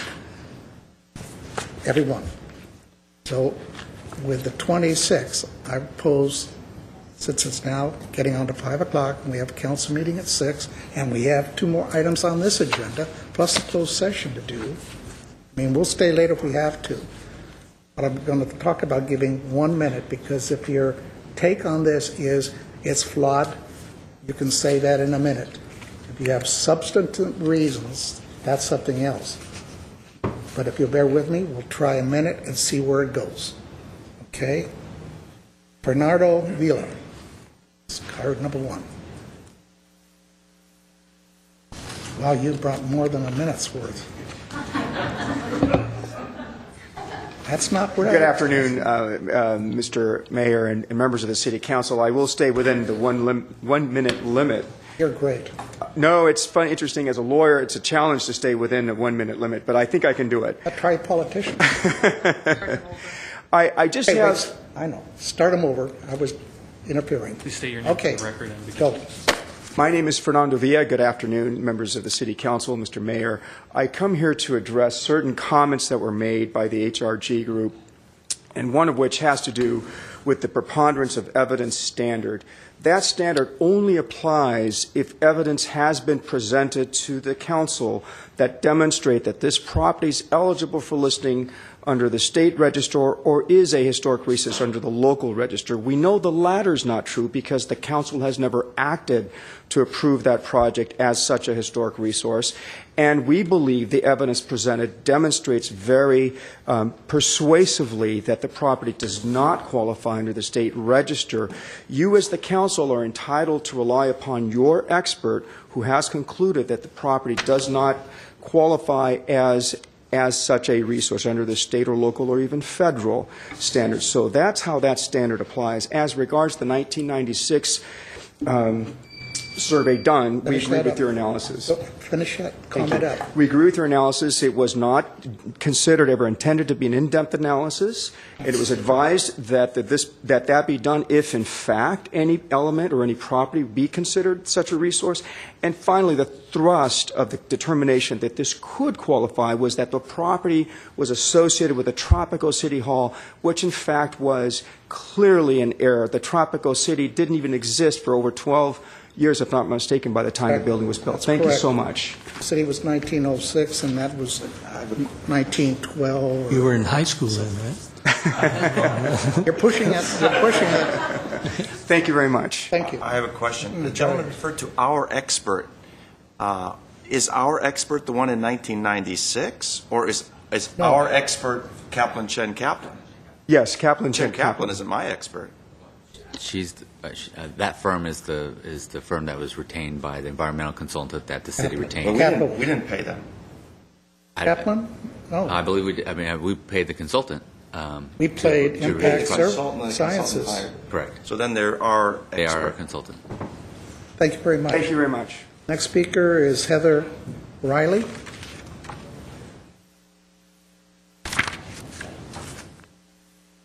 Good evening, Mr. Mayor, City Council members. I'm not going to take my 1 minute. I'm going to waive it. I work with Mr. Villa, and we represent the developers, so I'm just going to urge you to go with your experts, KCK, and approve this project. Thank you. Thank you. Next speaker, Elisa Asmarian. Here, I thought I was going to be the last one. Wonderful.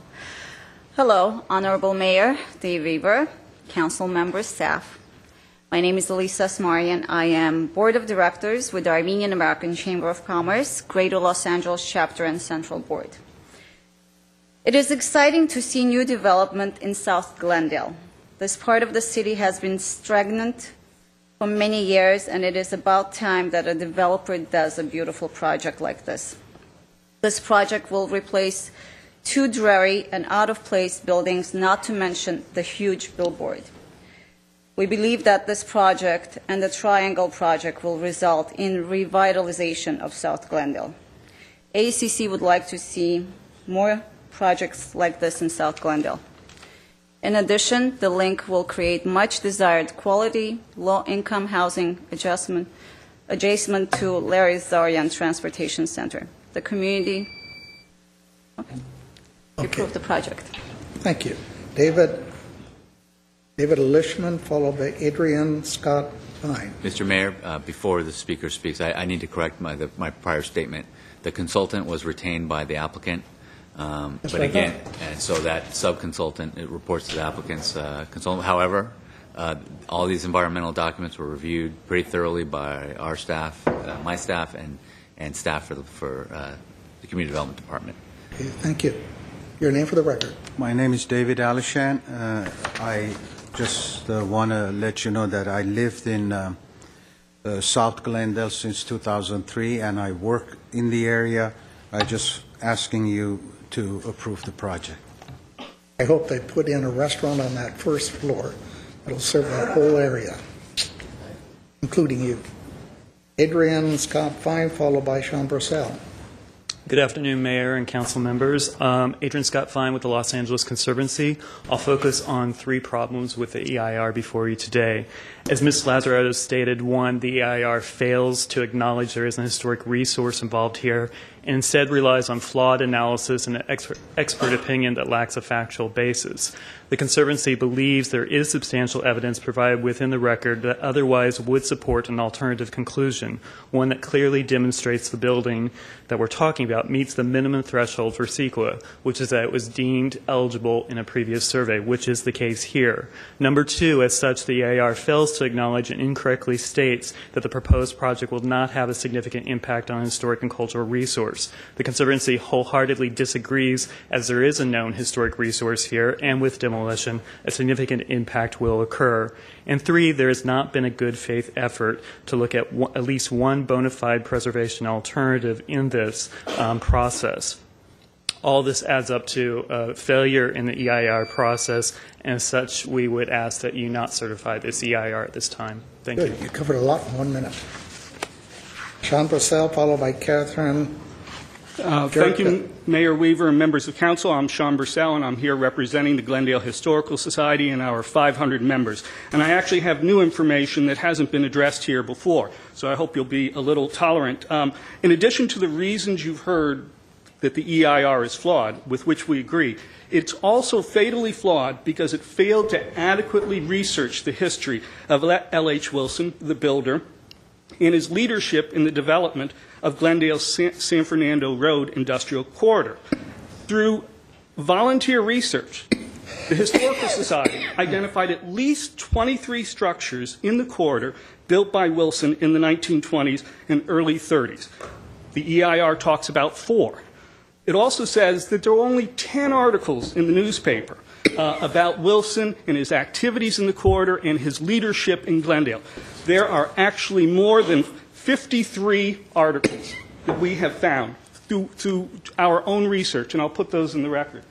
And I might point out that it's interesting that that side-by-side picture was used by the proponents to point out the alterations. That goes to the flaw of the research. The proponents did not find the 1930 photograph. I found that photograph, and it just shows that this was not adequately researched, and the EIR is flawed. Please do not certify. Thank you. I also have petitions from 120 residents opposing demolition of the structure and certification of the EIR. Thank you. I gave you more time because you're the president. Thank you. I appreciate it. Well, I'm giving 1 minute, and then I give him more than a minute. Catherine Jerka. May I clarify something about the meetings between the Historical Society and City And your Council? name? Oh, sorry. I'm Catherine Yurka.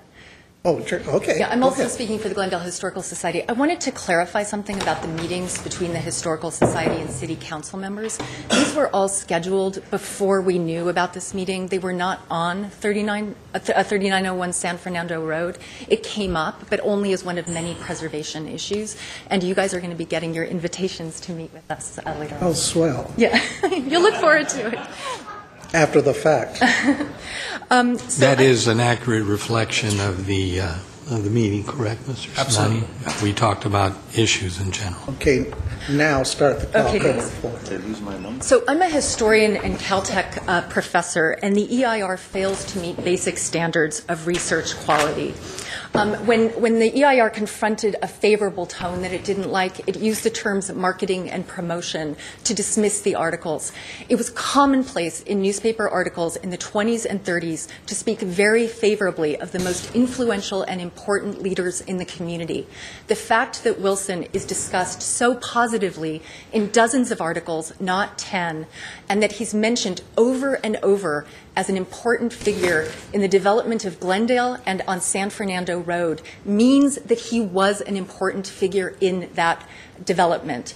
His newspaper accounts count as historical evidence. And moreover, it is the consultant's, it's her job to find them. It's not ours, and it's not HRG's. When the conclusion and the evidence conflict, it is not the evidence that changes. I urge you not to certify the EIR and to explore serious adaptive reuse for the development. Thank you. Next speaker is Chris Welch, followed by Claire M. Leck-Jagger.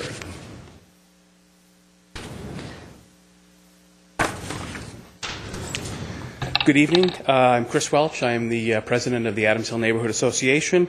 I'm here to basically state that I believe that the EIR is in error. We've had ample evidence that it is in fact a historical resource.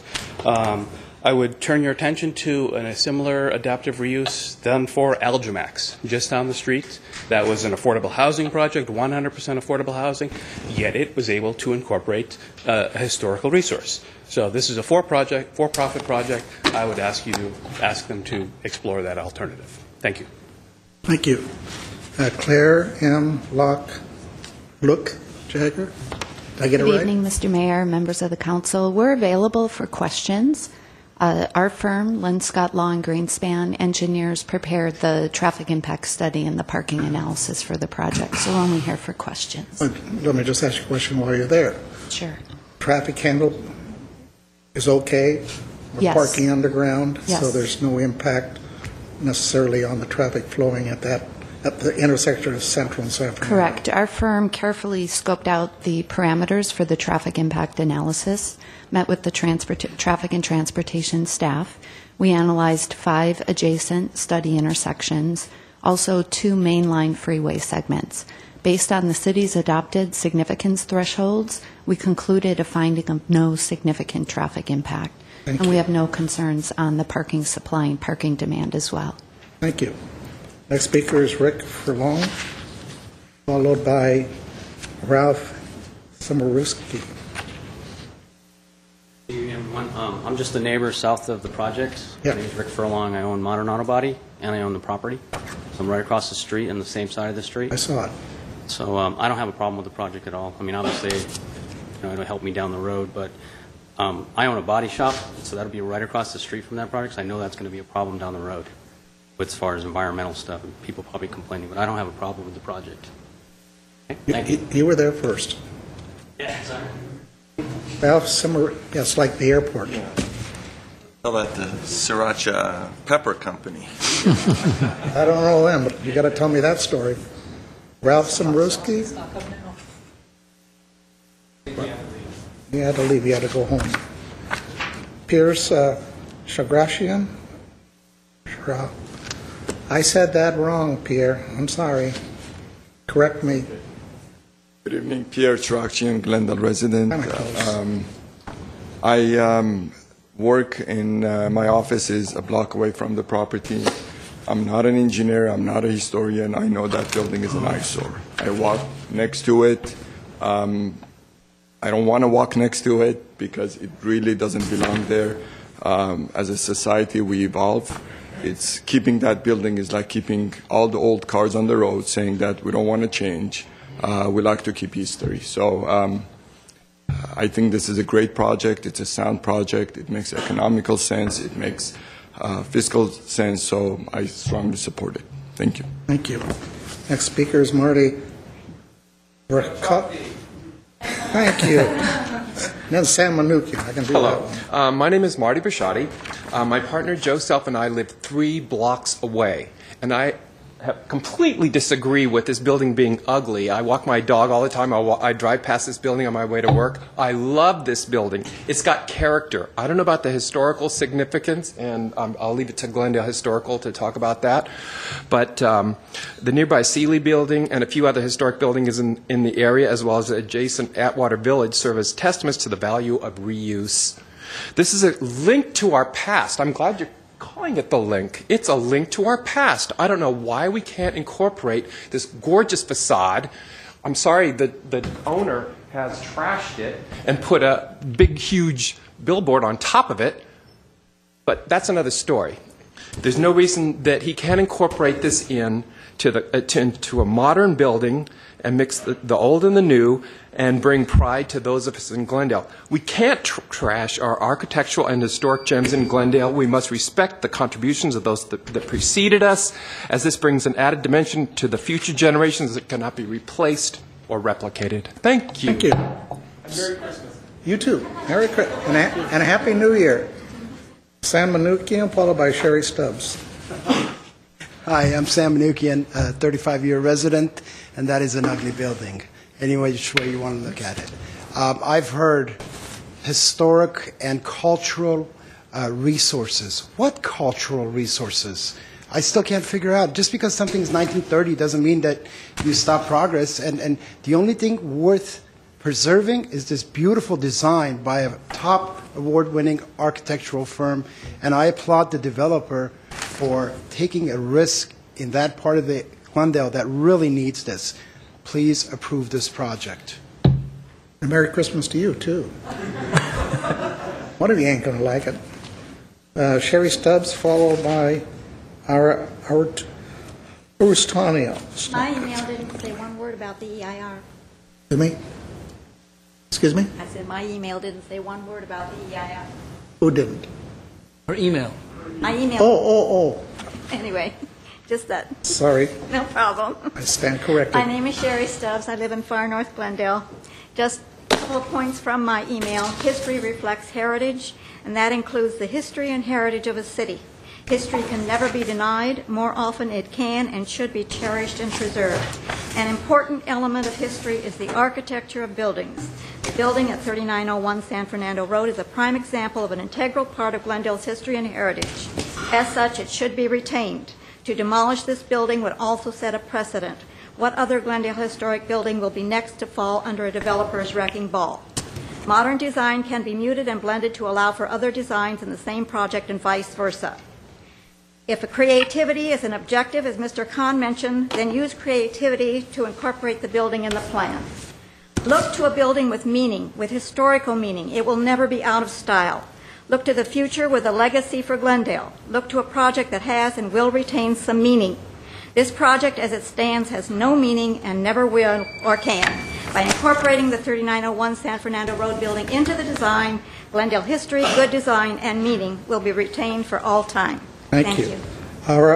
Aristamian. I think that was closer to getting it right, followed by Andre Manukian. Got it right the second time, Mayor. Council members, staff, my name is Ara Arustamian. I have lived in Glendale for 35 years, and I have an added advantage that I had an office very close by to this project for many years, for about 14 years. I'm intimately familiar with this. Frankly, I live in a house that was built in 1936, and when you compare the pictures that were taken in 1936 with the pictures of it now, it is a lot more similar than the revealing, telling two pictures that we saw. Nothing is like the original. Nothing. Plus, please help the owner get rid of the billboard there. It's ugly. The building needs to be gone, so it's replaced by something that is presentable, more adept with the times, with the city of Glendale that we now know in 2014.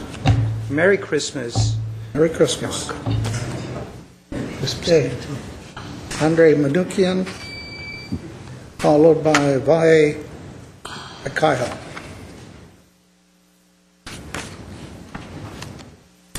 Honorable Mayor, City Council, and Council staff, my name is Andre Manukian. I've been born and raised in the city for 26 years. I just want to voice my support for this project. I think it's great that all these mixed-use developments are coming to the city. I think it draws a much younger crowd to the city and gives it much more livelihood for the younger crowd to always be staying in the city, trying to go out of the city to look for other places when there is not that much places for younger people to interact in the city. Thank you. Thank you. By Mikhail, followed by Janet Hartoon. Did I say it right? Yes. I'm getting good. Council members, thank you for your time today. My name is Vahe Mikhail. Born and raised in South Glendale. A few blocks from the project, went to all the schools, Roosevelt, Morrisman, Glendale High, so forth. When we were younger, back then, we weren't allowed to go past the Glendale Avenue and Las Feliz because of the gang members and everything else. We had to stay really local. Even that area was really bad. But it's been improved because of development, because of police, and everything else. They've really improved it. And I really do have strong respect for the Historical Society and for historical buildings, but to call this building, as we've seen, a historical building is diluting the word historical, and I have lost respect for that. Please approve this project and let it go forward. Thank you. Janet Hartoon, followed by Tomek Alexanian. Good afternoon, honor council members and staff. My name is Janet Hartoon. I lived in Glendale since 1976. I've seen how Glendale has progressed since then. My kids were born here. They're living in Glendale. They want to stay in Glendale.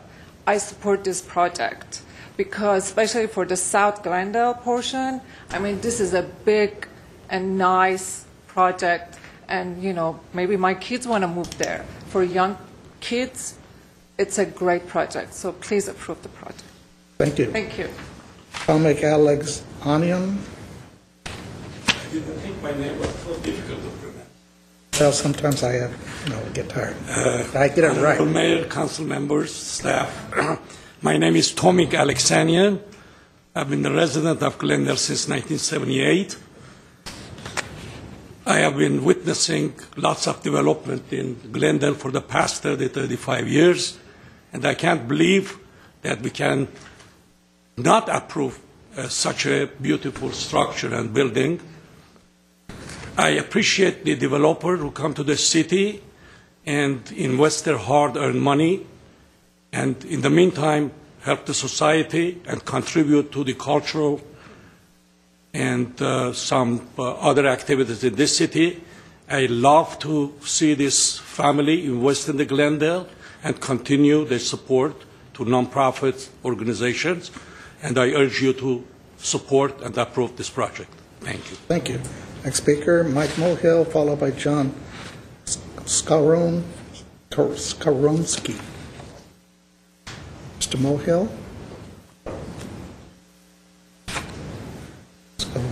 Skaronsky. I got it.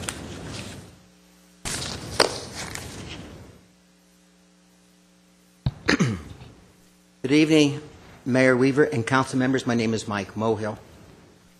A massive 5-story apartment complex with as much as 12 units made available for low-cost housing in order for the developer to maximize his profits. Where are the good jobs the developer talks about other than good government jobs? This project will affect the quality of life for the nearby residents with more traffic and congestion. The city has not built any new infrastructure for this development.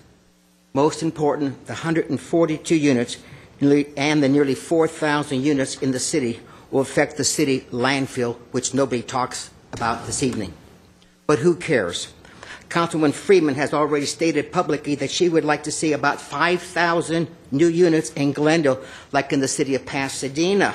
But Mrs. Freeman doesn't realize that the city of Glendale population is already nearly 50,000 population more than Pasadena. Thank you. Next speaker, Mike Mohill. John Skaronsky, followed by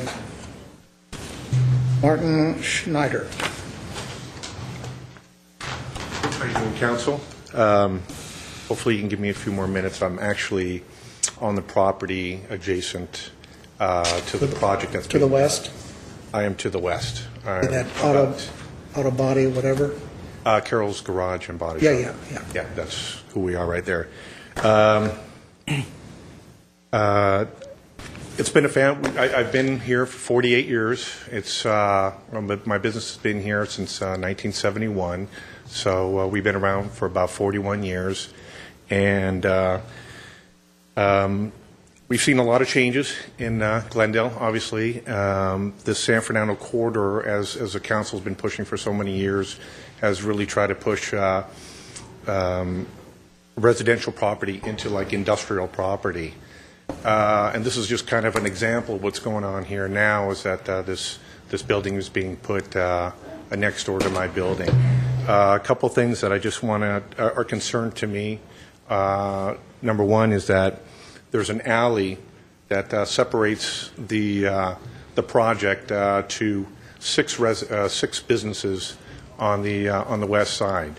I've talked to everybody on that alley. I know everybody. I know, I do business with these people, and they're all concerned that this alley is going to be shut down, or it's going to be somehow used as no use on it. This is a vital alley for access to everybody in that back area over there. Can't be shut down, not when it's being used by other.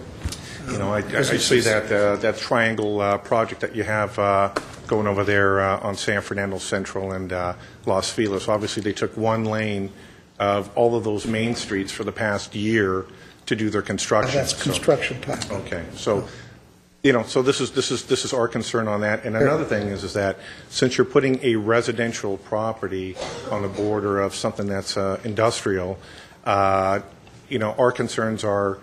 Is there going to be some type of stipulations that are going to be put onto the industrial side, whether it's something to deal with noise, hazardous waste, pollution, and stuff like that? Your friend across the street also is concerned. Well, I mean, he's a little bit further south of where we are, and we're going to be, right next door to where it is. So we're going to have a 5-story building looking down on every single industrial property going down onto. We'll put double pane window for sure. Well. The last thing we need to do is just start having the city council start putting stipulations on the businesses that have been there for 40 years, saying that it's too loud or that it's impacting the residents of the property. Staff's taking notes. Okay. See, it's addressed. All right. Okay, thank you so much. That's all I have to say. Just keep in mind that you got your 1 minute in. That we're there. Okay. Okay, thank you. All right, thank you. Martin Schneider, followed by Margaret Hammond.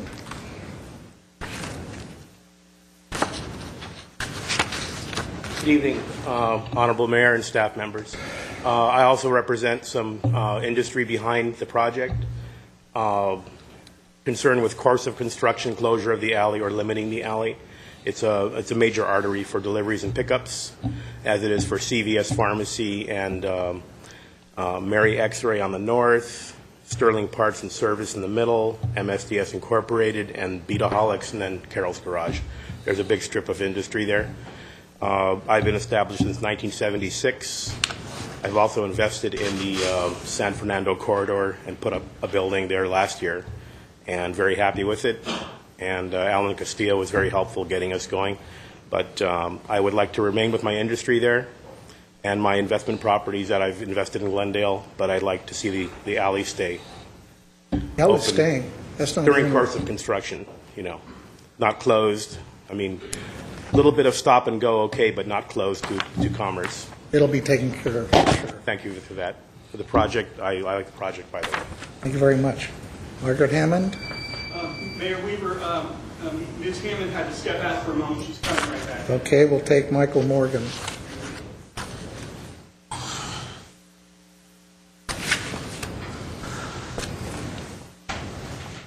Mayor Weaver, councilpersons, Mr. Ochoa, city staff. My name is Mike Morgan. I'm a longtime resident of Glendale, and accordingly, from the Glendale News Press, an amateur historian.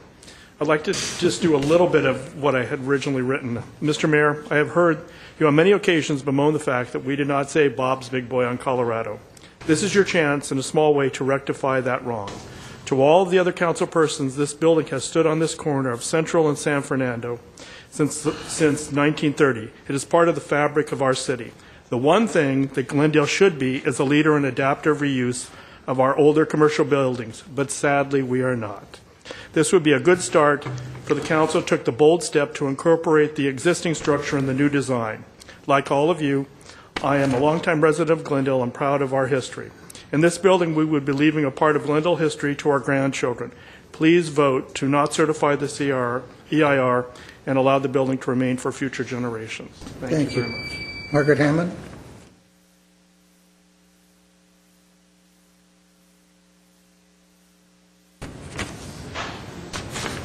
evening again, Your Honor, members of the council and staff and so forth. My name is Margaret Hammond, 55-year resident of Adams Hill.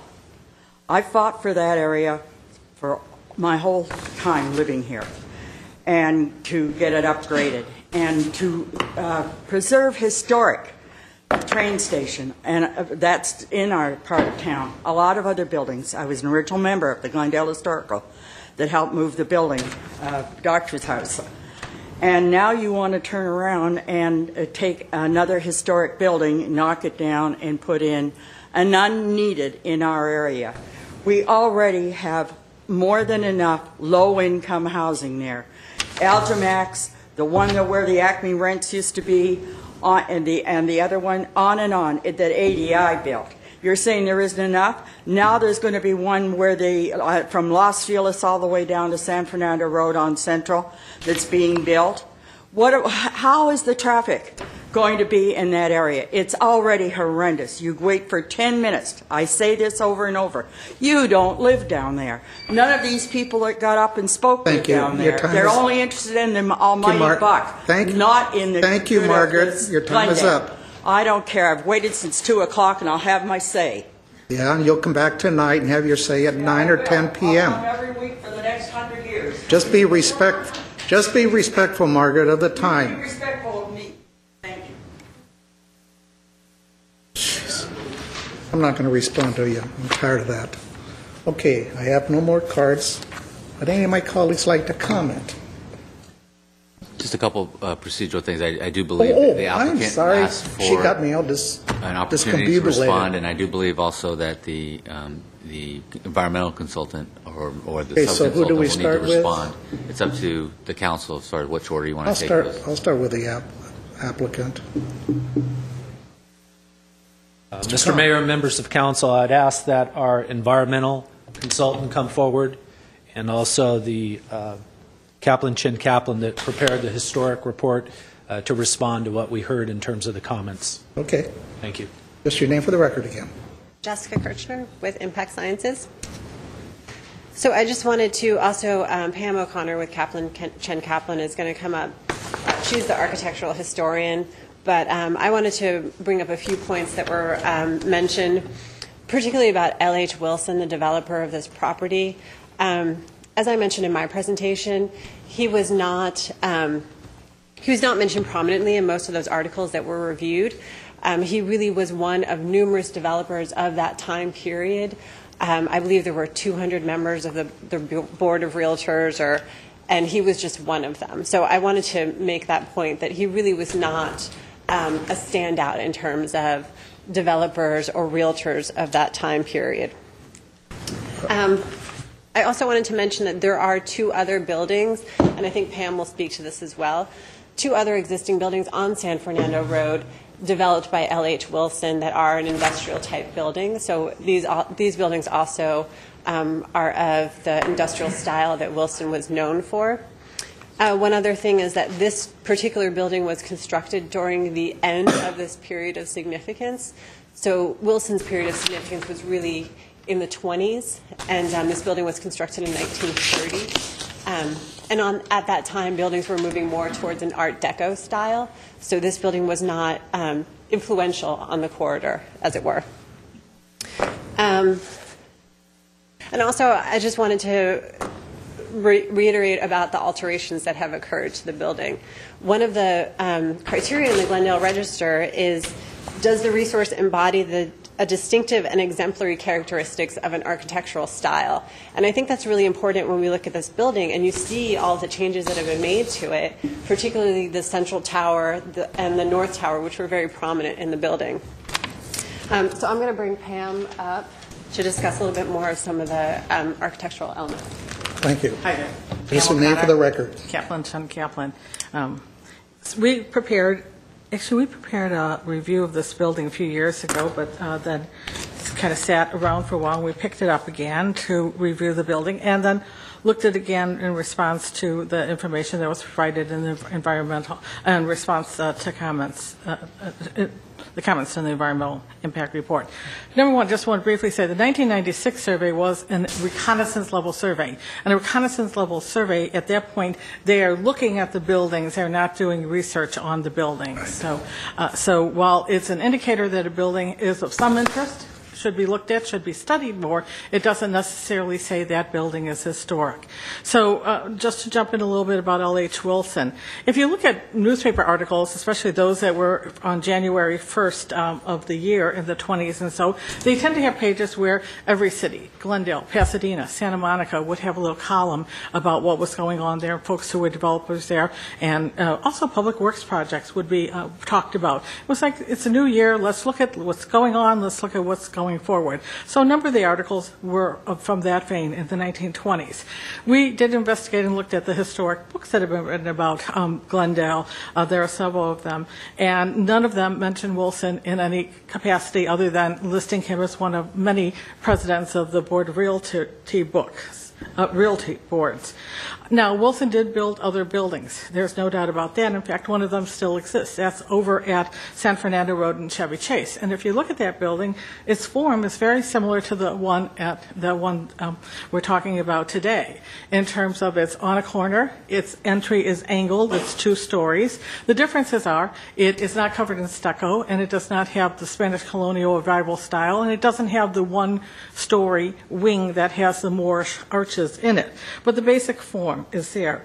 In terms of stimulating San Fernando Road, we looked at the city directories in the 1920s and 30s to see what were the listings there, what were the types of businesses, how did it develop over time. And there was no evidence that this building, built in 1930, impacted or changed the development of San Fernando Road in that neighborhood. Now, Mr. Wilson, unfortunately, when he built that building, it was the Great Recession, so there wasn't a lot of building going on. So it didn't stimulate, I mean, he was a victim of that, as many other people were, and it did not stimulate other development along San Fernando Road. The development that then happened that was around that period by the late 30s, late 1920s, was in an Art Deco style, starting to look at that modern style. When it picked up again after World War II, it was a very different kind of development. It was more the international style, more modern style, no longer the Spanish colonial revival. Just a few other comments. But don't worry about that. Okay. Just looking at some of I just had a chance to briefly look at some of the newspaper articles that were submitted, and a number of them talk about Wilson, how the realtors attended a convention, their conclave of realtors. So clearly, he was active. And the Realty Board's activities were covered in the newspaper. He was one of many members. There's no evidence, though, that he, in terms of his what he contributed there, was greater than anyone else in that. So those articles kind of fit into that category. There was also 2 interesting articles that Wilson, he gave a talk to a local group and he opposed the grade crossings. He also, it was mentioned in a zoning project opposed. So see, even in 1930s, there was a lot of controversy going on in Glendale as elsewhere about things. So a lot of the articles have to do with what was compiled. He had a full professional career. That's absolutely true. He leased buildings, he built some buildings, but there's no evidence to show that he did that more than anyone else who was active in Glendale at that time. And just in conclusion, let's talk about the building itself. And the building itself, again, I said the form is similar to the one in San Fernando and Chevy Chase. Difference is the stucco clad. The building itself, the 2-story one, is Spanish colonial revival in style more than the Moorish. The Moorish comes from the 1-story addition, or wing, it's not addition, it's a wing that has the pointed architecture and pointed windows on it. There's been a lot of changes made to it. I mean, that's where folks, to the eye, does it have curb appeal? Absolutely. Can't argue it has some curb appeal. But if you look at it closer, that's when you see, and you analyze it, that most of the windows, except for the second-floor windows, all the first-floor windows in both wings have been removed. Other changes, there was a central tower. The central tower is gone. There was a north tower. The north tower is gone. The transition from the 2-story to the 1-story wing has been changed. It was an elegant angle. Now it's straight. So there have been a lot of changes made to that building.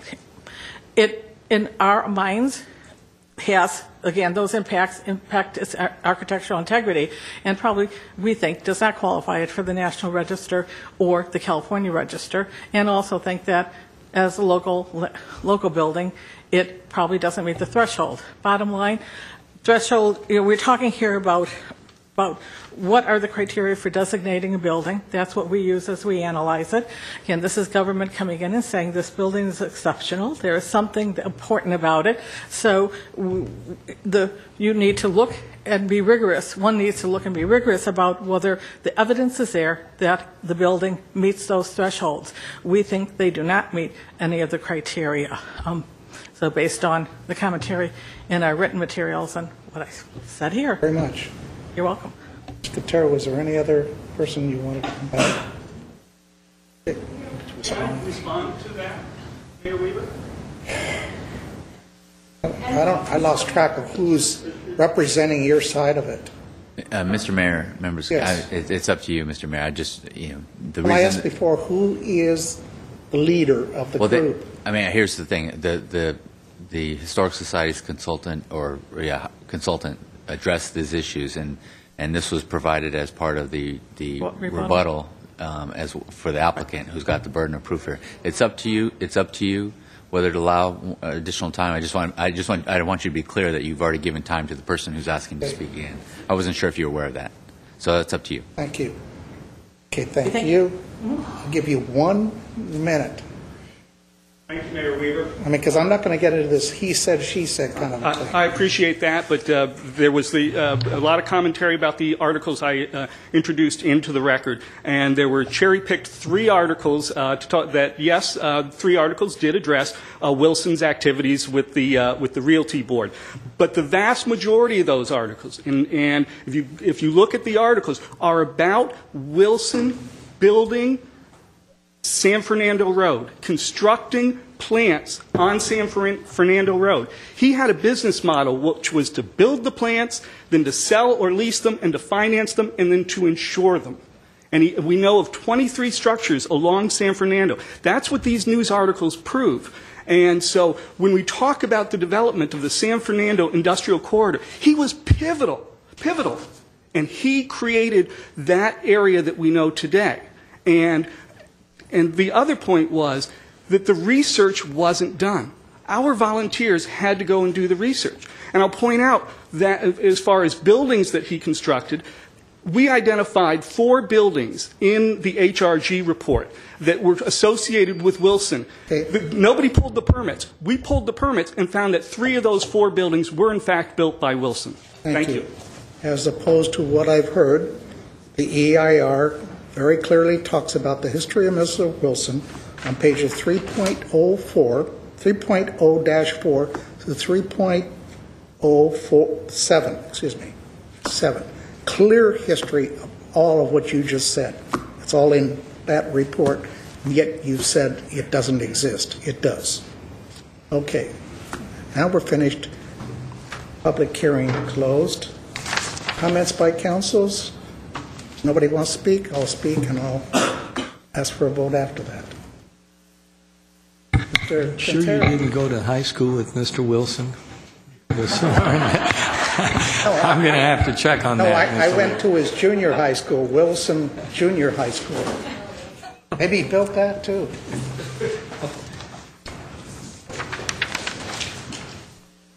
Oh, no comments? Any comments? No. I'll make my comments then. First, I'd like to thank everybody for coming, really. I know you have it in your best interest, the heart of the city. I'm approaching 75 years living in this city. Believe me, I know this city very, very well, even that area.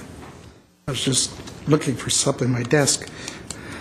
Back in the 1940s, we would go by that building all the time on the way to the train station to go north to Frisco on the Skylark. And my father's business was in the Atwater District, 3003 Glendale Boulevard. If you go down there today across some fan sets and you look on the front wall, my father's symbol is on the front. It says Weaver Service. And here's 303 Glendale. I found it today.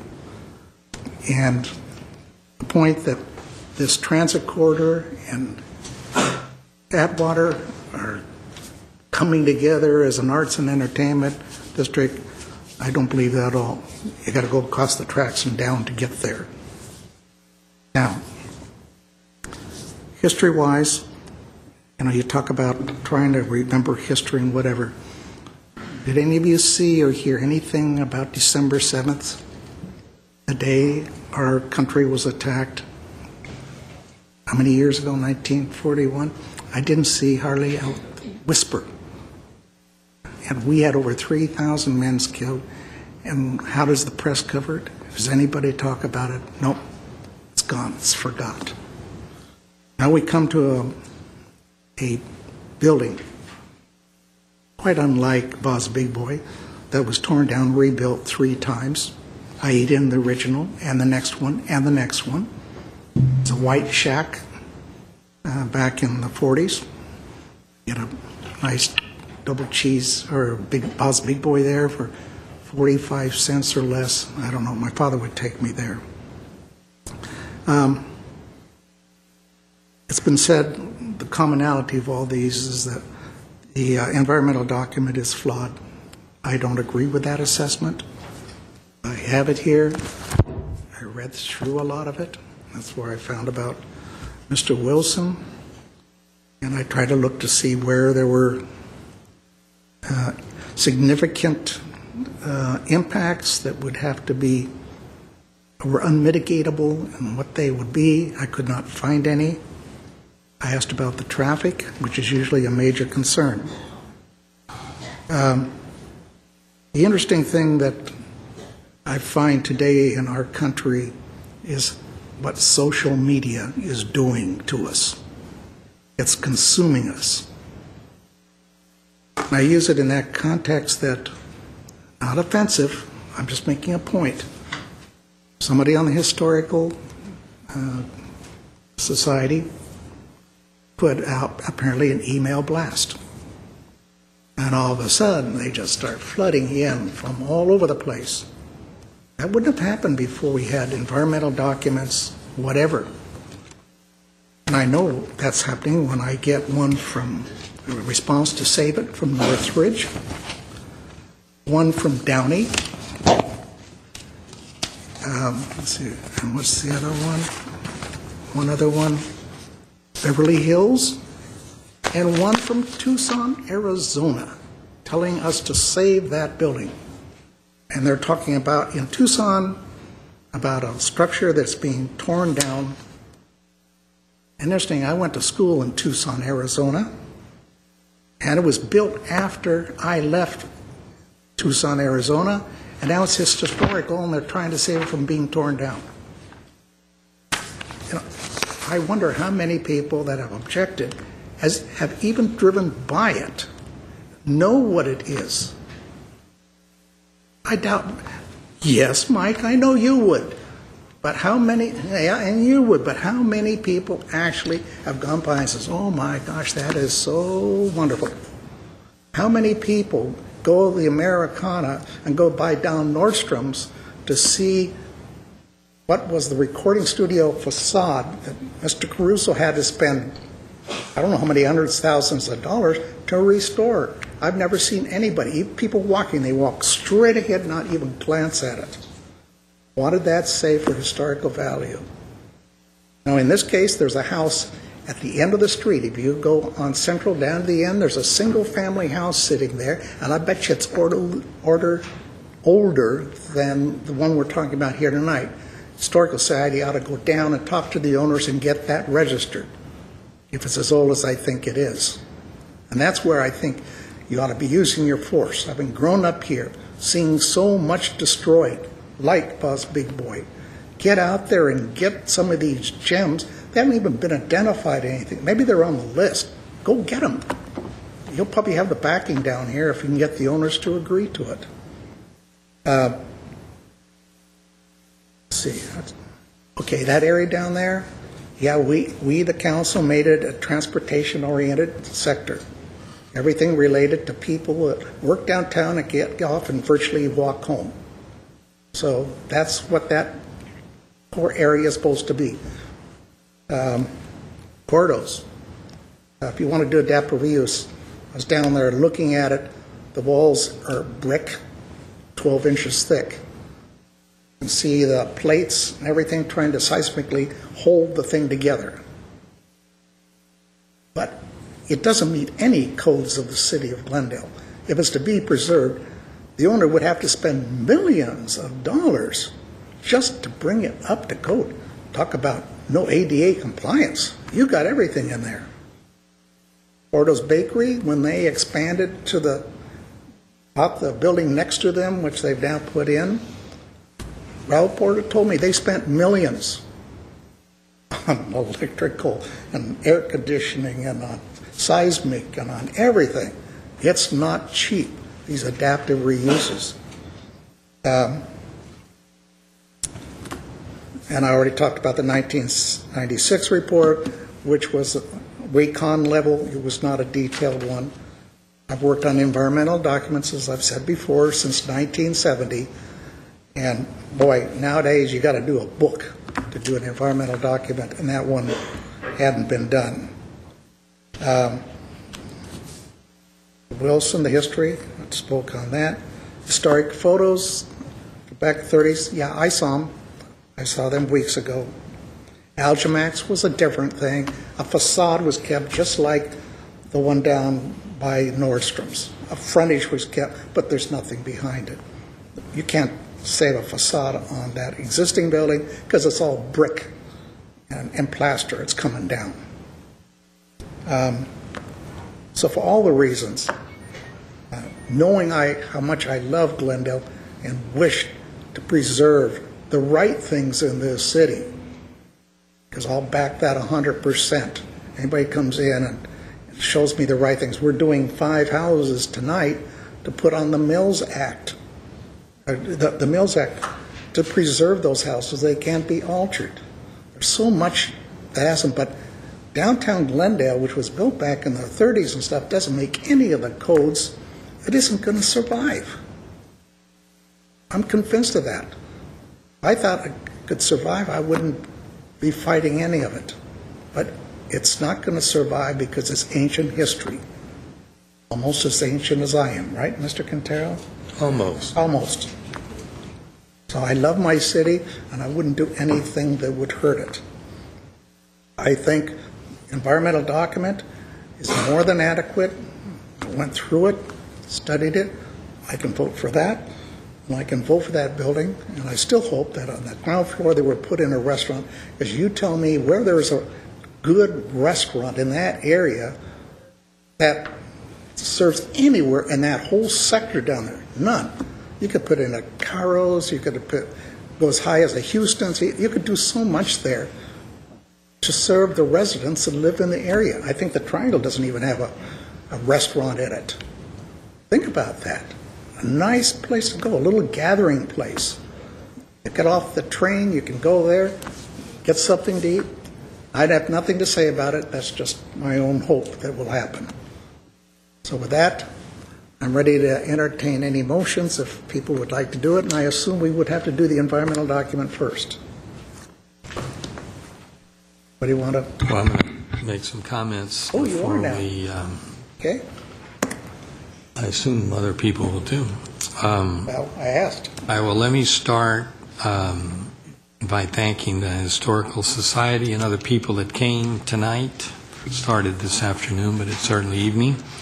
And I think they raised some excellent points.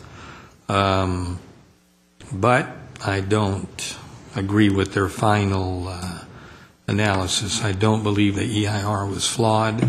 But I do think that in the future, and maybe tonight I'll recommend this at the City Council meeting, I think we should set up a group of companies that do EIRs so that, right, even today there was some question who paid the consultant. Who, is he speaking for us or speaking for the developer? I think we'd be well served, and I think other cities do the same, where we have a RFQ, we go out and we get those companies, and then our own staff would actually pick the company doing the EIR. I think legally that would work for us.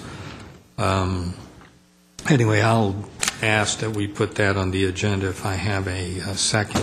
I think I already asked that at a council meeting, and it was seconded. Oh, yeah, that's the one I seconded, right? Yeah, you seconded it. All right. I wasn't sure. Tell me about it. I'm just getting tired. I'm not getting old. So anyway, I think they raised some good points. But look, for me, this particular building does not rise to a significant or exceptional, or in my opinion, even a particularly interesting building. I'm very familiar with this building because I had a client right around the corner, so I would drive down San Fernando Road and turn right and go to my client. And I do remember when that building was redone, so to speak. Prior to the work being done, I didn't particularly focus on it. There were lots of other buildings in Glendale at that time that were much more significant than this one was. But after that building was redone, I think it lost whatever significance it had. And I don't believe this particular property owner is the one that did the work. So I just don't feel that it rises to being a significant building. Now, I am a big proponent of readaptive use. I've seen it all over the world, including the United States, more and more. And I love when you take an entranceway, you take a courtyard, you take a facade, and you then add something new, whether you try to mimic the original style or something completely different. I think that works really, really well. But when I look at this building, I don't see how the developer could have possibly worked anything into what he proposes to do. Like I say, if it was a true Spanish with a courtyard or some sort of entranceway, something that could have been done, I think it would have worked. When you look at this building, it just doesn't work. That's what we did at Algimax, and I thought it worked real well. I was a big proponent of that and a proponent of the Sealy building also. And I think the Historic Society has a place in this city, and I think they need to work more and more with the staff so that early in the process buildings are identified and something is done from the very beginning. But anyway, I am ready to vote and vote in favor of passing the EIR and the project. If they want to go first, it's fine. Ladies last, Ed first. I'll wait for the senior colleagues. Senior male first. I wish this project, wasn't exactly on this site. I think it's in the corridor for smart growth. I think that is good. The design looks very familiar, though. I think a lot of our downtown buildings have this sort of color scheme, but that's not so much the issue. I do wish, however, that the EIR addressed to a greater extent the historical nature of this building, so I could make a decision, an informed decision, on whether the benefits of demolishing that building are outweighed by the construction of this new building. To me, I was on one of the zoning groups that went down San Fernando Road in the late 90s. This is even before Mr. Hagani came. And one of the premier buildings on San Fernando Road at that time was this, in fact, building. They gave us little, at that point, it was the little Kodak Instamatic cameras, and we went down and we took pictures of the buildings that we thought were important. And I thought this was important. And why? Well, let's just say that the Moorish arches were a playful tease of the architecture at Brand Park, at El Merodero. I thought it reminded me of that. And Brand Park, El Merodero, is ground zero for Glendale history and architecture and significance. I think that the standard of evidence, the burden of proof on this is a preponderance of the evidence. I've heard a lot of confusion on the part of the applicant's EIR professional. They've got the number of buildings wrong. I've heard that there's 23 buildings that this guy built. I've heard that there's 53 articles, not just 10 articles. I've heard dispute as to the nature of the discussion of Mr. Wilson in those articles. I mean, all this, if there's any doubt, I think we owe it to study this a little further and give the council the options as to what to do. As it is now, the EIR does not give us those options. It just says this is not significant. You have no other option. There's a little bit of discussion in the response to the, in addressing the response to the EIR, but something like this, I don't think there's any hurry. I think there's plenty of growth going on downtown. People are going to have plenty of places to move into and live. We're not going to have any shortage of units if we just look at this a little bit more closely and study it and eliminate the confusion and the ambiguity that we have as to who Wilson was, as to what role he played in San Fernando Road development, and as to the nature and integrity of this building. And that's all I think we should ask for, we could ask for as a council, is getting complete information and then make our decision. We may decide, you know what? Despite all this, we'd like to replace that building with this new one in any event. But I don't think we're given that choice, and I think that's why the EIR fails. And I think the remedy to that could be a very reasonably quick remedy, but I think going forward is a mistake. I think it leaves the project open to legal challenge, and I just wish we could look at the evidence, have a more...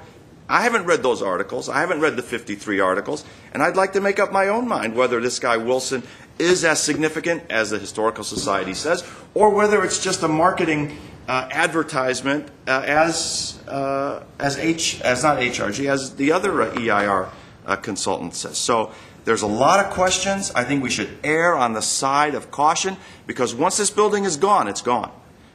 We should look at it, slow down a little bit, and then take a look at it. Other than that, the architecture of what's provided, the parking, the amenities, I'm fine with that.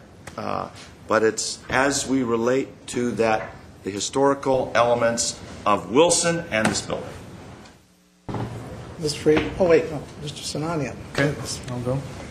I'll try not to be redundant so that we can save some time. Now, I like this project, and I'll give you the reasons why I like it. I think it fits within our stated vision for South Glendale, as a sort of a generic continuation of downtown, and it's going to give further impetus towards revitalization and development of the San Fernando corridor. The building provides for more parking spaces. Now, you don't get to hear this too often. More parking spaces than required. 244 instead of 219. We always hear about people being concerned about parking space, and here we have a project that actually gives you more without asking for anything in return. The amenities, everyone heard about them. I'm not going to go into detail. 12 units of low-income housing. I think that's great. I think, especially our elderly, those that are in need, if they can use these housing units, that's a great contribution from the developer to the city and to its residents.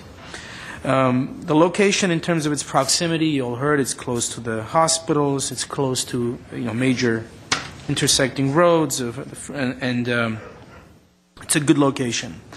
And finally, I like the large size of the units. I'm becoming kind of weary of all these developments with very, very small units where families can't reside.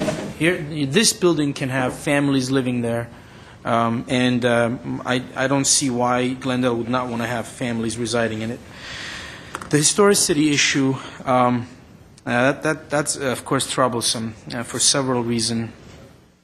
I drove by. When the issue came up during stage one, I drove down there and drove around the block a few times, and I sort of questioned the historical nature of the building, and I do not claim to be an expert, not at all. I'm not an expert, but I understand what history is. I'm a student of history. I have a degree in history. I studied extensively. I've traveled extensively in Europe, on the East Coast. I've seen a lot of historical things, and this to me didn't quite fit in my mind, the definition. of a historical building. Of course, that doesn't stop there. That's why you have experts to come in and explain to you why indeed something is or is not historic. And here we have, a report from one consultant from the developer's side, and then we have a report from the Historical Society, and they make compelling points. And, of course, then we have the city that basically has signed off on the developer's environmental impact report, basically agreeing that it's not historical. So I'm looking at the building, I'm looking at the fact of how severely its historical nature has been compromised. I mean, an entire tower has been removed. The windows are changed. The roof line is completely different. And again, I'm troubled by the subjective nature of these of looking at the historicity of a building. And this brings back a memory. I believe there was the old Joann's Fabrics building. When a project came up years back, obviously I was not on council. The Historical Society made a valiant effort and came forward and argued for its preservation, and I believe it bore fruit. The building was saved, and the project didn't move forward. But then just a few years later, another project came up, and now the building doesn't exist anymore, and we didn't hear anything from the Historical Society. So I don't understand how. I may be wrong. You're wrong. Okay, but I do recall something of that nature. So anyway, for the reasons that I stated, I think it's a good project. I think it's progress for Glendale, and I'm inclined to vote for it. Thank you. Ms. Friedman. Thanks. First, and I hate to even be lured in, I do want to respond very quickly to what Mr. Mohill said, because I want to reassure people that not only did I not say that we should have 5,000 more units like Pasadena's built. I don't believe that.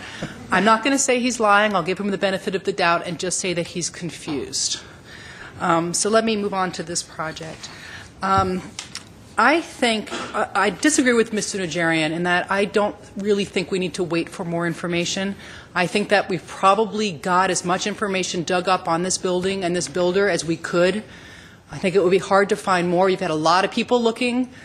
We've had consultants looking. We've had our Historic Society looking, and I just don't think there's going to be a whole lot more out there bearing somebody finding something in a basement somewhere, which I don't think is going to happen.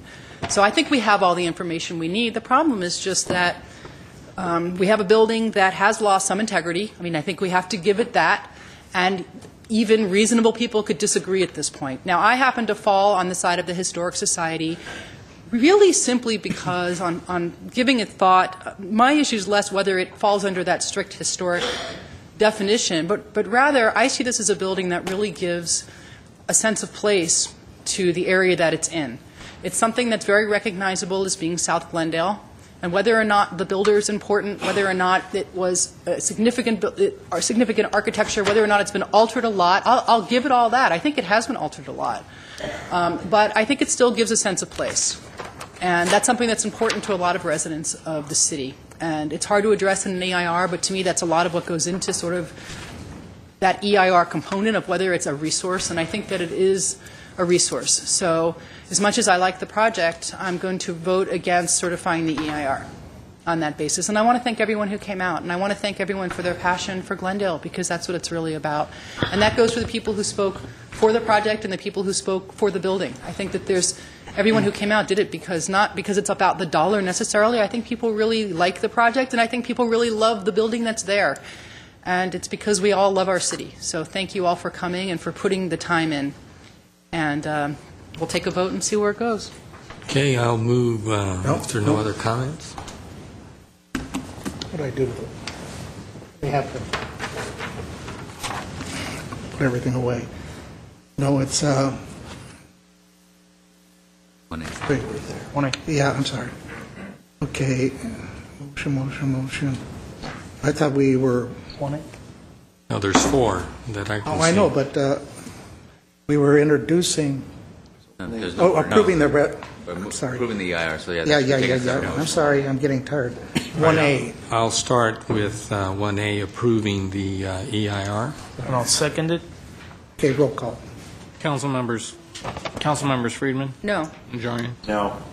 Quintero? Yes. Sinanian? Yes. Mayor Weaver? Aye.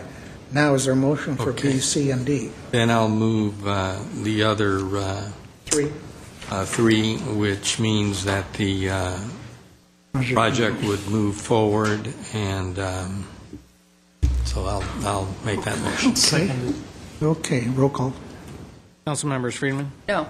Najarian, Yes. Quintero, Yes. Nanyan, Yes. Mayor Weaver. Aye. Thank you all for coming on that. Now, if you just hold still a minute, talking with the city manager, we're going to take 3 and 4 off the calendar for now, in the interest of time. We'll adjourn this meeting. And now, what do my colleagues want? Council's ready to start, but it's up to you all. Well, we do have closed session, which we can take while we take our break. Do we have items on? There's two items, but there's only one that I need to discuss with you briefly. So how much time do we need before council starts? People are going to be coming in. Why don't we say 6:30 to 6:45 and just leave it? 6:30, no later. No. I think we also need a break. I mean, if you want to make good decisions. Well, in the years I served in the past, we went straight from one to the other, no break at all. So 30 minutes is enough. With that, thank you all for coming. Is there a motion to adjourn for the council? So moved. A second? Yeah, we need to call the closed session to order briefly. Okay, I'm adjourning this meeting first. Artie, you want to read them in? The special meeting, wait up. Are we adjourned? The first meeting was adjourned, moved by Councilmember Quintero, seconded by Okay, Councilmember Sinaja. now